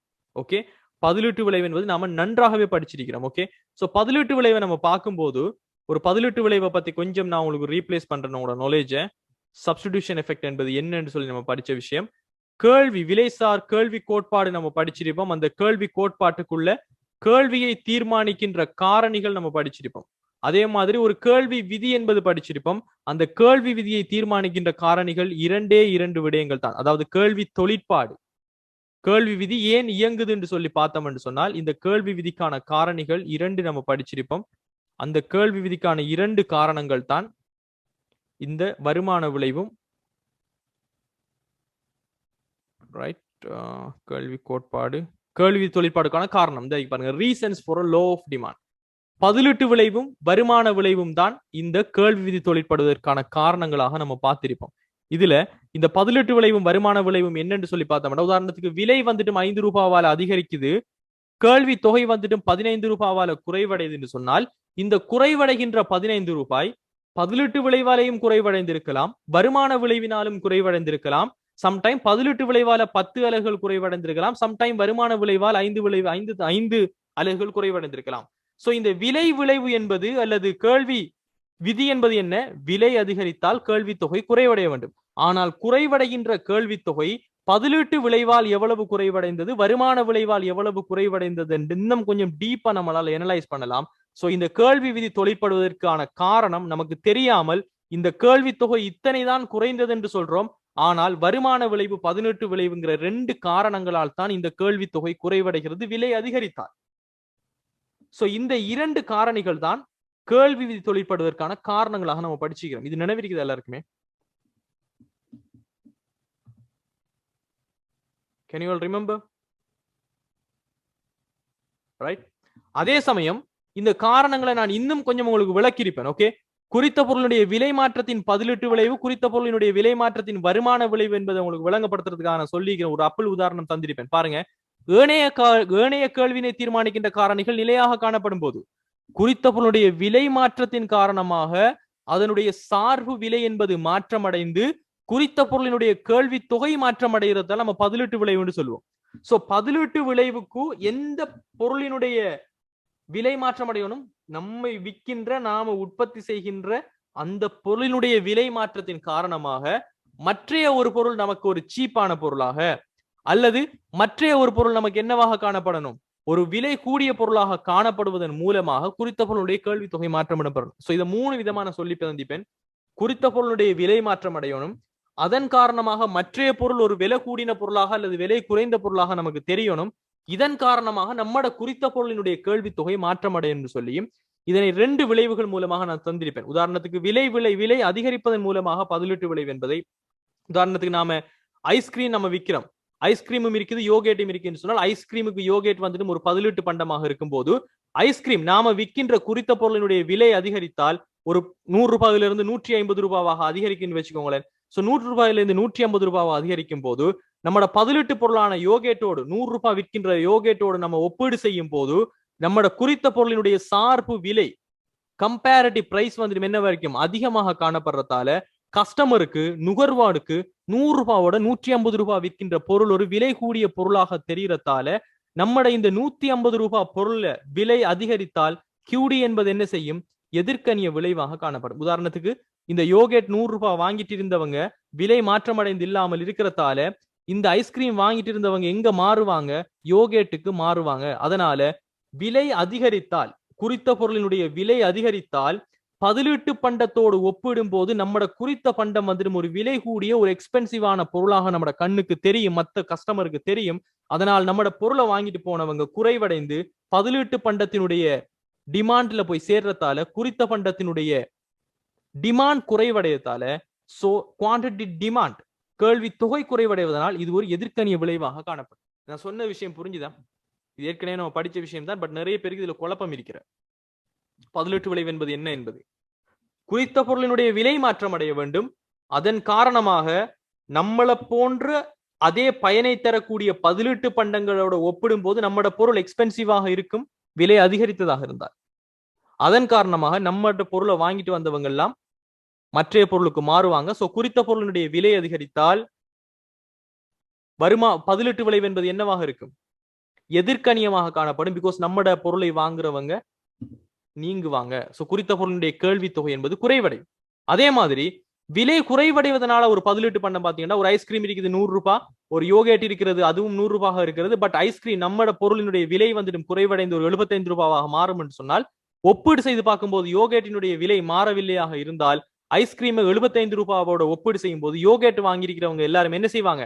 நமது பொருளான ஐஸ்கிரீமுக்கு வந்து சேருவாங்க. பிகாஸ் பதிலீட்டு பொருளோட ஒப்பிடும் போது நாம விற்கின்ற ஐஸ்கிரீம் வந்து ரொம்ப ரொம்ப சீப்பான பொருளாக இருக்கிறதால குறித்த பொருளினுடைய விலை குறைவடைந்தால் அதனுடைய பதிலீட்டு விளைவு என்னவாக இருக்கும்? பிகாஸ் நேர்கணியமாக இருக்கும். காரணம் என்ன? கேள்வி தொகை என்பது அதிகரிக்கிறது. சோ கேள்வி தொகையில் ஏற்படுகின்ற அதிகரித்தால் அது ஒரு பாசிட்டிவ் இம்பாக்ட், நேர்கணிய விளைவு என்று சொல்றோம். குறைவடைந்தால் அதனை எதிர்கணிய விளைவு என்று சொல்றோம். சோ இதுதான் பதிலீட்டு விளைவாக நம்ம படிச்ச விஷயங்கள். ஓகே, அதே போது வருமான விளைவு நம்ம படிச்சுக்கிறோம். வருமான விளைவு என்பது என்ன? ஏனைய கேள்வியினை தீர்மானிக்கின்ற காரணிகள் நிலையாக உள்ளது போது, அதாவது பேரளவு வருமானம், உங்களுக்கு கிடைக்கக்கூடிய சம்பளம், உங்களுக்கு கிடைக்கக்கூடிய வருமானம் மாறாத போது, அந்த குறித்த பொருளினுடைய விலை மாற்றத்தின் காரணமாக மெய் வருமானம் அல்லது கொள்வனவு சக்தி மாற்றம் அடைந்து அந்த குறித்த பொருளினுடைய கேள்வி தொகை மாற்றம் அடைந்தால் அதனை நம்ம வருமான விளைவு என்று சொல்றோம். உதாரணத்துக்கு ஒரு குறித்த பொருளுடைய விலை மாற்றம் அடைகிறது, இதன் காரணமாக மெய் வருமானம் மாற்றம் அடையுது. மெய் வருமானம் என்ன உங்களுக்கு சொல்லி தந்திருக்கிறார். ரியல் இன்கம் என்பது என்ன? ரைட், மெய் வருமானம் என்பது உதாரணத்துக்கு ஒரு குறித்த வருமானத்தின் மூலம் கொள்வனவு செய்யக்கூடிய பொருட்களின் எண்ணிக்கை, உங்களோட பேரளவு வருமானத்தை எத்தனை பொருட்கள் நீங்க வாங்கலாம் என்பதனை விலையை பாக்குறீங்க. உதாரணத்துக்கு விலை அதிகரிக்கிறதுக்கு முன்னாடி ஒரு ஆப்பிள் இருந்துச்சுன்னு சொன்னா 20 ரூபாய், உங்களோட வருமானம் உங்களுக்கு 100 ரூபாய் கிடைக்குதுன்னு சொன்னா உங்களோட மெய் வருமானம் என்பது உங்களோட 100 ரூபாய் வருமானத்தை 20 ரூபாய் ஆப்பிள்னு சொன்னால் 20 ரூபாயில பிரிச்சிங்கன்னு சொன்னா உங்களால் 5 ஆப்பிள் தான் வாங்க முடியுமாக இருந்தால் 5 ஆப்பிள்ஸ் என்பதுதான் உங்களுடைய மெய் வருமானம், உங்களோட ரியல் இன்கம். அதுவே இப்ப விலை அதிகரிக்குது, உங்களுக்கு கிடைத்த சம்பளம் வந்துட்டு 100 ரூபாவா தான் இருக்குது, உங்களோட வருமானம் 100 ரூபாய் தான், பட் விலை வந்துட்டு 25 ரூபாவாக மாறுதுன்னு சொன்னால் உங்களோட மெய் வருமானம் என்னவாக மாறுது? 4 மட்டுமா இருக்கிறது. சோ மெய் வருமானம் குறைவடைந்திருக்கு என்று அர்த்தம். இது நம்ம சிறந்த ஒரு உதாரணம் இப்ப இருக்கிற சிச்சுவேஷனுக்கு. இப்போ ஒரு ஆப்பிளினுடைய விலை எவ்வளவு தெரியுமா? how many people know? இப்ப மார்க்கெட்ல ஒரு ஆப்பிளுக்கு எவ்வளவு விற்கப்படுதுன்னு சொல்லி, ரைட், 200 rupees மை டியர்ஸ், 200 ரூபாய். அப்ப யோசிச்சு பாருங்க, ஒரு 1000 ரூபாய் வருமானம் எடுக்கிறவர் முதல் ஒரு 50 ரூபாய் கொடுத்து ஆப்பிள் வாங்கணும்னா எத்தனை ஆப்பிள்ஸை வாங்குவாரு? இப்ப 200 ரூபாய் கொடுத்து வாங்கணும்னா எத்தனை ஆப்பிள்ஸை வாங்குவாரு? அப்ப நம்ம நாட்டினுடைய மெய் வருமானம் என்பது என்ன நடந்திருக்கிறது? ஒவ்வொரு நபர்களினுடைய மெய் வருமானம் என்ன செய்யப்பட்டிருக்கிறது? குறைவடைந்துள்ளது. Because of inflation. பட் வருமானத்தில் எந்த ஒரு மாற்றமும் இல்லாமலே நம்மளுடைய மெய் வருமானம் என்பது குறைவடைந்திருக்கிறது. சோ இப்படி ஏற்படுகிறது தான் நாம வருமான விளைவுன்னு சொல்றோம். சோ இந்த வருமான விளைவையும், விலை அதிகரித்தால் இந்த வருமான விளைவு என்னவாக இருக்கும் நம்ம படிச்சுக்கிறோம், விலை குறைவடைந்தால் இதனுடைய வருமான விளைவு என்னவாக இருக்கும்னு நம்ம படிச்சுக்கிறோம். சோ விலை அதிகரிப்பினுடைய வருமான விளைவை பாத்தீங்கன்னு சொன்னால், முதலாவது ஒரு பொருளுக்கு விலை அதிகரிச்சுன்னு சொன்னால் நம்மளோட மெய் வருமானம் குறைவடையும். பிகாஸ் எத்தனை பொருட்களை வாங்குவோம் என்கின்ற எண்ணிக்கை குறைவடையும். அதனால அந்த பொருட்களை நுகர்வோன் என்ன செய்வான்? வாங்குறதை குறைச்சு கொள்வான். பிகாஸ் விலை அதிகரிப்பினுடைய வருமான விளைவு என்னவாக இருக்கும்? எதிர்கணியமாக இருக்கும். காரணம் ஏன்? விலை அதிகரிக்கிறது, அதன் காரணமாக அந்த பொருட்களை எத்தனை வாங்கலாம் என்கின்ற மெய் வருமானம் ஒன்று குறைவடையுதுன்னு சொன்னால் எத்தனை பொருட்களை வாங்குறோம் என்கின்ற குவான்டிட்டி டிமாண்ட் குறைவடைகிறது. குவான்டிட்டி டிமாண்ட் குறைவடைந்தாக இருந்தால் அது எஃபெக்டின் அடிப்படையில் நம்ம என்ன செய்வோம்? எதிர்கணியம்னு சொல்லுவோம். அதே மாதிரி விலை குறைவினுடைய வருமான விளைவு என்ன? விலை குறைவடைந்தால் என்ன நடக்கும்? ஓகே, நம்மளோட வருமானம் அப்படி இருக்குது, பொருட்களுக்கான விலையெல்லாம் குறைவடைஞ்சு கொண்டு வருது, நம்ம வாங்குற பொருட்களினுடைய எண்ணிக்கை அதிகமாக காணப்படும். அப்ப என்ன நடக்கும்? நிறைய பொருட்களை நம்ம கொள்வனவு செய்வோம். இது எல்லாமே ஒரு சாதாரண பண்டத்தினுடைய வருமான விளைவாக இருக்கிறது. சோ விலை குறைப்பினுடைய வருமான விளைவு என்ன? நேர்கணியமாக இருக்கும். காரணம், விலை குறைவடைந்தால் மெய் வருமானம் அதிகரிக்கும், அதன் காரணமாக நிறைய பொருட்களை நம்ம வாங்குவோம். சோ இதுதான் சாதாரணமாக நான் நிறையவே டீப்பாவே ஸ்லோவாவே நான் உங்களுக்கு சொல்லி தந்திருப்பேன். அதே மாதிரி ஒரு சமரி டேபிள் நான் உங்களுக்கு சொல்லி தந்திருப்பேன், இந்த பிரைஸ் ரியல் இன்கம் வச்சு எப்படி நம்ம பாக்குறேன்னு சொல்லி. ஓகே, இதெல்லாம் நினைவிருக்குதா? கொஞ்சம் ரிவைஸ் பண்றக்கூடிய மாதிரி இருக்குதா உங்களுக்கு? ரைட். ஸோ இதெல்லாம் ஸ்பீடா நான் சொல்றதுக்கு காரணம் ஸ்டூடெண்ட்ஸ், இதெல்லாம் ஆல்ரெடி நான் தெளிவா ஸ்லோவா நான் சொல்லி தந்துட்டேன். This is the time for the revision and do the questions. Right. So இதன் அடிப்படையில் ஸ்டூடெண்ட்ஸ் இதே மாதிரி இதோட கூட இப்ப நீங்க இதை நினைவு வச்சுக்கொள்ளணும். இந்த சார்ட்டை நீங்க எழுதாதவங்க எழுதி எடுத்துக்கோங்க, ஸ்கிரீன்ஷாட் எடுக்காதவங்க எடுத்துக்கொள்ளுங்க. It will be useful. இதுல நீங்க தெரிஞ்சு கொள்ள வேண்டிய விஷயம், ஒரு சாதாரண ஒரு பண்டத்துக்கு ஒரு விலை, நம்மட பொருள் விலை குறைவடைவதாக இருந்தால், நம்மட பொருள் விலை குறைவடைந்திருந்தால் நம்மட பொருள் ஒரு சீப்பான பொருளாக இருக்கும். சப்ஸ்டிடியூஷன், பதிலீட்டு பொருளோட ஒப்பீடு செய்யும் போது, ஸோ பதிலீட்டு பொருளை வாங்கிட்டு இருந்தவங்க எல்லாம் நம்மட குறித்த பொருளை வாங்க வருவாங்க. So increase in quantity demanded of good X. அப்போ குறித்த பொருளான எக்ஸ் பொருளினுடைய கேள்வி தொகை என்பது என்ன செய்ய போகிறது? அதிகரிக்கிறது. ஸோ என்ன நடக்கும்? சப்ஸ்டிடியூஷன் எஃபெக்ட் வந்துடும், பிளஸ் அடிக்க போகுது, பிகாஸ் பாசிட்டிவ் இம்பாக்ட். அதே சமயம் இன்கம் எஃபெக்ட் என்பது என்னவாக இருக்கும்? ஒரு சாதாரண பண்டத்துக்கு விலை குறைவடைவதாக இருந்தால், விலை குறைந்தால் ஒரு பண்டத்தினுடைய விலை குறைவடைவதாக இருந்தால், அதே சமயம் மெய் வருமானம் அதிகரிக்க போகிறது. மெய் வருமானம் அதிகரித்தால் நிறைய பொருட்களை வாங்க போறான். சோ குவான்டிட்டி டிமாண்டட் வந்துடும், அதிகரிக்க போகிறது. சோ இன்க்ரீஸ் இந்த quantity demanded of good X. அப்போ இதுவும் பாசிட்டிவ் இம்பாக்ட், இதுவும் பாசிட்டிவ் இம்பாக்ட் ஆக இருந்தால், ரைட், இதுல ரெண்டுமே சம அளவுல இருந்துச்சுன்னு சொன்னால் விலை விளைவும் என்னவாக இருக்கும்? பாசிட்டிவாகத்தான் இருக்க போகிறது. இது புரியுதா? முதல்ல சாதாரண பண்டத்துக்கு நான் சொன்ன விஷயம், பதிலீட்டு விளைவு இன்கம் விளைவு இரண்டுமே என்ன செய்யும்? சேம் டிரெக்ஷன்ல இருக்க போகிறது. சரியா? சோ இதுல நீங்க முக்கியமாக பாருங்க, the substitution and income effects work in the same direction when good x is normal good. good x என்பது ஒரு சாதாரண பண்டமாக இருக்கும்போது பதிலீட்டு விளைவும் சரி வருமான விளைவும் சரி சேம் டிரெக்ஷன், ரெண்டுமே என்னவாக இருக்கிறது? விலை குறைவடைகிறதா? Yes, quantity demanded will increase. Yes, income effect, quantity demand will increase. இரண்டுமே சேம் ஆக இருக்க போகிறது. the final price effect is then the positive. ரெண்டுமே பாசிட்டிவாக இருக்கிறது. the consumer tends to increase the consumption of good x with fall in price. விலை குறைவடையும் போகிறது, என்ன செய்ய போகின்றார்? அதிகமான அளவு பொருட்களை வாங்குறதுக்கு ட்ரை பண்ண போறான். சோ விலை குறைவடைந்தால் கேள்வி தொகை அதிகரிக்கும், அதுக்கு சப்ஸ்டிடியூஷன் எஃபெக்ட் பதிலீட்டு விளைவும் வந்துட்டு பங்களிப்பு செய்யும், வருமான விளைவும் பங்களிப்பு செய்யும். Right, simple. இது ஒரு சாதாரண பண்டமாக இருந்தால். அதுவே ஒரு இன்ஃபீரியர் குட்ஸ் என்பது இழிவு பண்டமாக இருந்தால் ஸ்டூடெண்ட்ஸ் மறுபடியும் பாருங்க, ஒரு சாதாரணமா ஒரு 12 வச்சுக்கொள்ளுங்களேன், இழிவு பண்டம். வருமானம் அதிகரித்தால் வருமானம் அதிகரித்தால் நம்ம அந்த பண்டத்தினுடைய கொள்வனவு குறைச்சு கொள்றதுதான் இழிவு பண்டம். சோ ஒரு பானை எடுத்துக்கொள்ளுங்க, ஒரு பிரெட் எடுத்தீங்கன்னு சொன்னால், ஓகே, பிரெட்டுக்கு பதிலாக யூஸ் பண்ணக்கூடிய இன்னொரு பொருள், அந்த பொருளினுடைய விலையோட ஒப்பிடும்போது நம்மட பொருளினுடைய விலை குறைவடைவதாக இருந்தால் நம்மட பொருள் வந்து சீப்பாக காணப்படும். சோ மற்ற இதை வாங்கிட்டு இருந்தவங்க என்ன செய்வாங்க? பானுக்கு வாங்க வருவாங்க. சோ நார்மலாக இன்க்ரீஸ் இன் குவாண்டிட்டி டிமாண்டட், நம்மட குறித்த பொருளுடைய டிமாண்ட் வந்து அதிகரிப்பது இயல்பானது. அதே மாதிரி இன்கம் எஃபெக்ட பாத்தீங்கன்னு சொன்னால், இன்கம் எஃபெக்ட் இங்க என்ன நடக்கும்னு சொன்னால், decrease in the quantity demanded of good X. Because வருமானம், அதாவது இன்ஃபீரியர் குட்ஸ், இழிவு பண்டம் என்பது என்ன? வருமானம் அதிகரித்தால் அந்த பொருளினுடைய நுகர்வை நம்ம குறைத்துக் கொள்வோம். ரைட், அப்போ இங்க என்ன நடக்கும் பாருங்க, ஒரு இன்கம் எஃபெக்ட் என்பது என்ன? குறித்த பொருளினுடைய விலை குறைவடைகிறது, அதன் காரணமாக நம்மளுடைய மெய் வருமானம் அதிகரிக்க போகிறது. மெய் வருமானம் அதிகரித்தால் அந்த பொருள் ஒரு இழிவு பண்டமாக இருந்தால் நம்ம என்ன செய்வோம்? வருமானம் அதிகரிப்பதற்காக அந்த பொருளினுடைய நுகர்வை குறைத்துக் கொள்வோம். So there is a decrease in the quantity demand of good effects. Right, அப்ப என்ன நடக்க போகிறது? குறைய போகிறது. இங்க எப்பயுமே students substitution in income effects நீங்க பார்க்கும்போது, அதுவும் ஒரு இழிவு பண்டமாக இருக்கும்போது, எப்போதுமே இந்த இரண்டு விளைவுகளும் ஒன்றாக இடம்பெற்றால் நமக்கு விளைவு என்பது என்னவாக காணப்படணும்? குறித்த பொருளினுடைய விலை குறைவடைந்தால் அந்த பொருளினுடைய கேள்வி தொகை என்ன செய்ய வேண்டும்? அதிகரிக்க வேண்டுமா இல்லையா? யோசிச்சு பாருங்க. குறித்த பொருளுடைய விலை குறைவடைந்தால் அந்த பொருளினுடைய விலை வந்துட்டு அதிகரிக்க வேண்டும். அதுதான் கேள்வி விதி தொழிற்படுவது. சோ அதிகரிக்க வேண்டும் என்று சொன்னால் இங்க பாசிட்டிவ் இம்பாக்ட் வரணும். சோ பாசிட்டிவ் இம்பாக்ட் வரணும் என்று சொன்னா ஸ்டூடெண்ட்ஸ், இங்க இன்க்ரீஸ் பண்ண வேண்டியது அதிகமாக இருக்கணுமா, டிக்ரீஸ் பண்ண வேண்டியது அதிகமாக இருக்கணும்? பிகாஸ் இழிவு பண்டம் என்பது கேள்வி விதி தொழிற்படக்கூடிய ஒரு பண்டம்.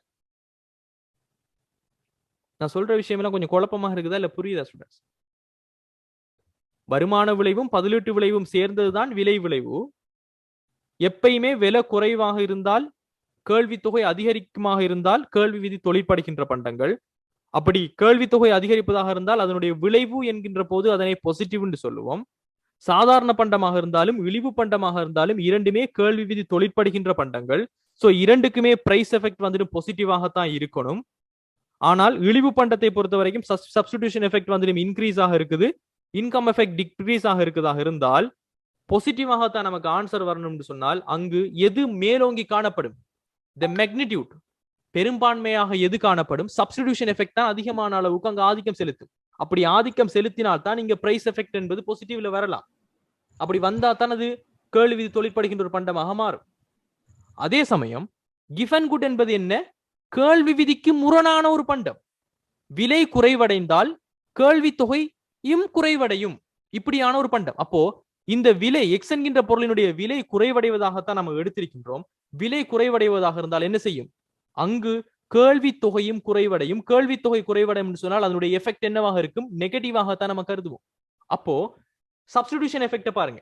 மறுபடியும் என்ன சப்ஸ்டிடியூஷன் எஃபெக்ட் என்பது என்ன? ஒரு கிவன் குட்டாக இருந்தாலும் கூட நம்மட அந்த குறித்த பொருளுக்கு விலை குறைவடைகிறது, ஏனைய பொருளோட ஒப்பீடு செய்யும்போது சீப்பாக காணப்படுது, இந்த பொருளை வாங்குறதுக்கு நிறைய பேர் வருவாங்க. சோ இன்க்ரீஸ் இந்த quantity demand.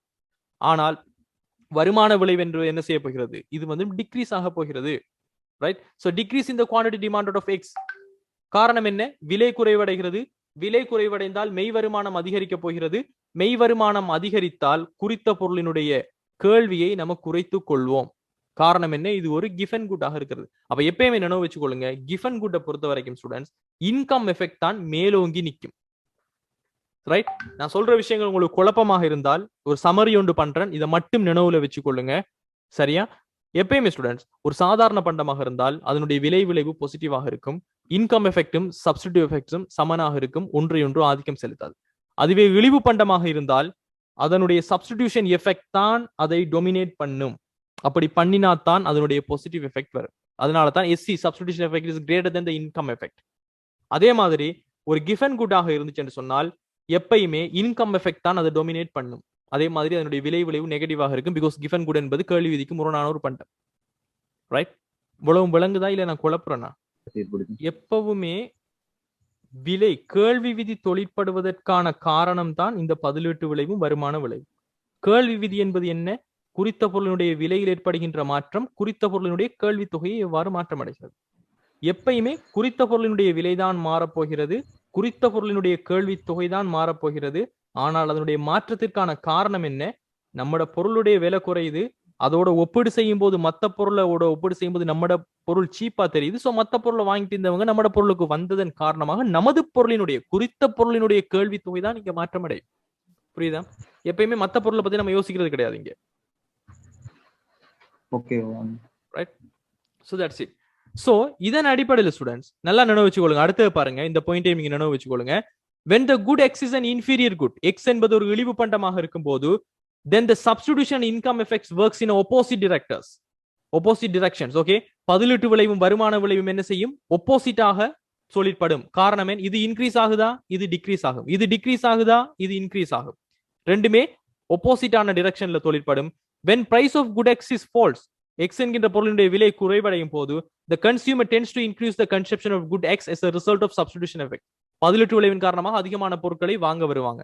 however income effect here is negative. the price effect then depends on the relative magnitude of the two effects. so இந்த ரெண்டு எஃபெக்ட்ஸ்லயும் எது அதிகமாக டாமினேட் பண்ணும் என்பதை பொறுத்தான் விளைவு வரும். the final price effect is positive for the inferior goods as a change in the consumption of good x as a result of the substitution effect is greater than the income effect. சிம்பிளா நினைவு வச்சுக்கொள்ள வேண்டிய இந்த சார்ட்டை நினைவு வச்சுக்கொள்ளுங்க. Okay, so இதன் அடிப்படையில இப்ப சொல்லுங்க, ஒரு விலை மாற்றத்தின் வருமான விளைவு எதிர்கணியமாக இருந்தாலும், ஓகே, ஒரு விலை மாற்றத்தினுடைய வருமான விளைவு நெகட்டிவாக இருக்கிறது. ரைட்? விளைவு என்பது என்ன? குறைவடையும் சொல்ற விஷயம். சோ வருமான விளைவு என்ன செய்யணும்? டிக்ரீஸ் ஆக இருக்கணும். அப்பதான் அதனை நாம் என்ன செய்வோம்? எதிர்கணிய விளைவுன்னு சொல்லுவோம். சோ ரெண்டுக்கு, இன்ஃபீரியர் குட்ஸுக்கும் டிக்ரீஸ்ல இருக்கக்கூடியது, கிஃபன் குட்ஸுக்கும் டிக்ரீஸ்ல இருக்கக்கூடியது. சோ ரெண்டுக்குமே எஃபெக்ட் என்ன? நெகட்டிவ்ல இருக்குது. சோ நெகட்டிவாக இருந்தாலும் பதிலீட்டு விளைவு அதை விட பலம் வாய்ந்ததாக இருக்குமாய், சோ சப்ஸ்டிடியூஷன் எஃபெக்ட் தான் இங்க பலம் வாய்ந்ததாக இருக்குமாக இருந்தால் SC is greater than income effect சொன்னால் அந்த பொருள் என்ன பொருளாக இருக்க முடியும்? யோசிச்சு பார்த்து சொல்லுங்க பாப்போம். அந்த பொருள் என்ன பொருளாக இருக்க முடியும்? கிஃபனா, இழிவு பொருளா? ரெண்டு பொருளுக்கு தான் நமக்கு இங்க சாய்ஸே இருக்குது. என்ன பொருளாக இருக்க முடியும்? தட் ஷுட் பி இழிவு பண்டம். கரெக்ட், இழிவு பண்டமாக இருக்கும். ஆனா இந்த இந்த क्वेश्चन இப்படி வந்திருந்தால் ஒரு விலை மாற்றத்தினுடைய வருமான விளைவு எதிர்கணியம். எதிர்கணியம் என்றால் என்ன அர்த்தம்? அந்த வருமான விளைவின் காரணமாக நம்முடைய குறித்த பொருளுடைய கேள்வி தொகை குறைவடைவதாக இருக்கிறது. எதிர்கணியமாக இருந்தாலும் வருமான விளைவு அதைவிட வருமான விளைவு பதிலீட்டு விளைவை விட பலம் வாய்ந்ததாக இருக்குதுன்னு சொன்னால் எது ஆன்சராக வந்திருக்க போகுது? கிஃபன் குட் வந்திருக்க போகிறது. சோ இந்த தியரிய கொஞ்சம் நீங்க சரியாக புரிஞ்சு கொள்ளணும். ரைட்? இதெல்லாம் உங்களோட கைட்ல இருக்காது இந்த விஷயம், பட் எக்ஸாமினர்ஸ் பேப்பர்ஸ்ல டெஸ்ட் பண்ணுவாங்க. அதனால தான் இது பேப்பர்ல இருக்குது. ரைட்? இதெல்லாம் பழைய பாஸ் பேப்பர்ல வந்திக்குது, பட் யாருமே இதை இவ்வளவுக்கு அனலைஸ் பண்ணி படிக்கிறதில்ல. That's a matter. Right, so that's enough for today class guys. Next classல நம்ம question continue பண்ணுவோம். So thank you all. See you in the next classes. Thank you.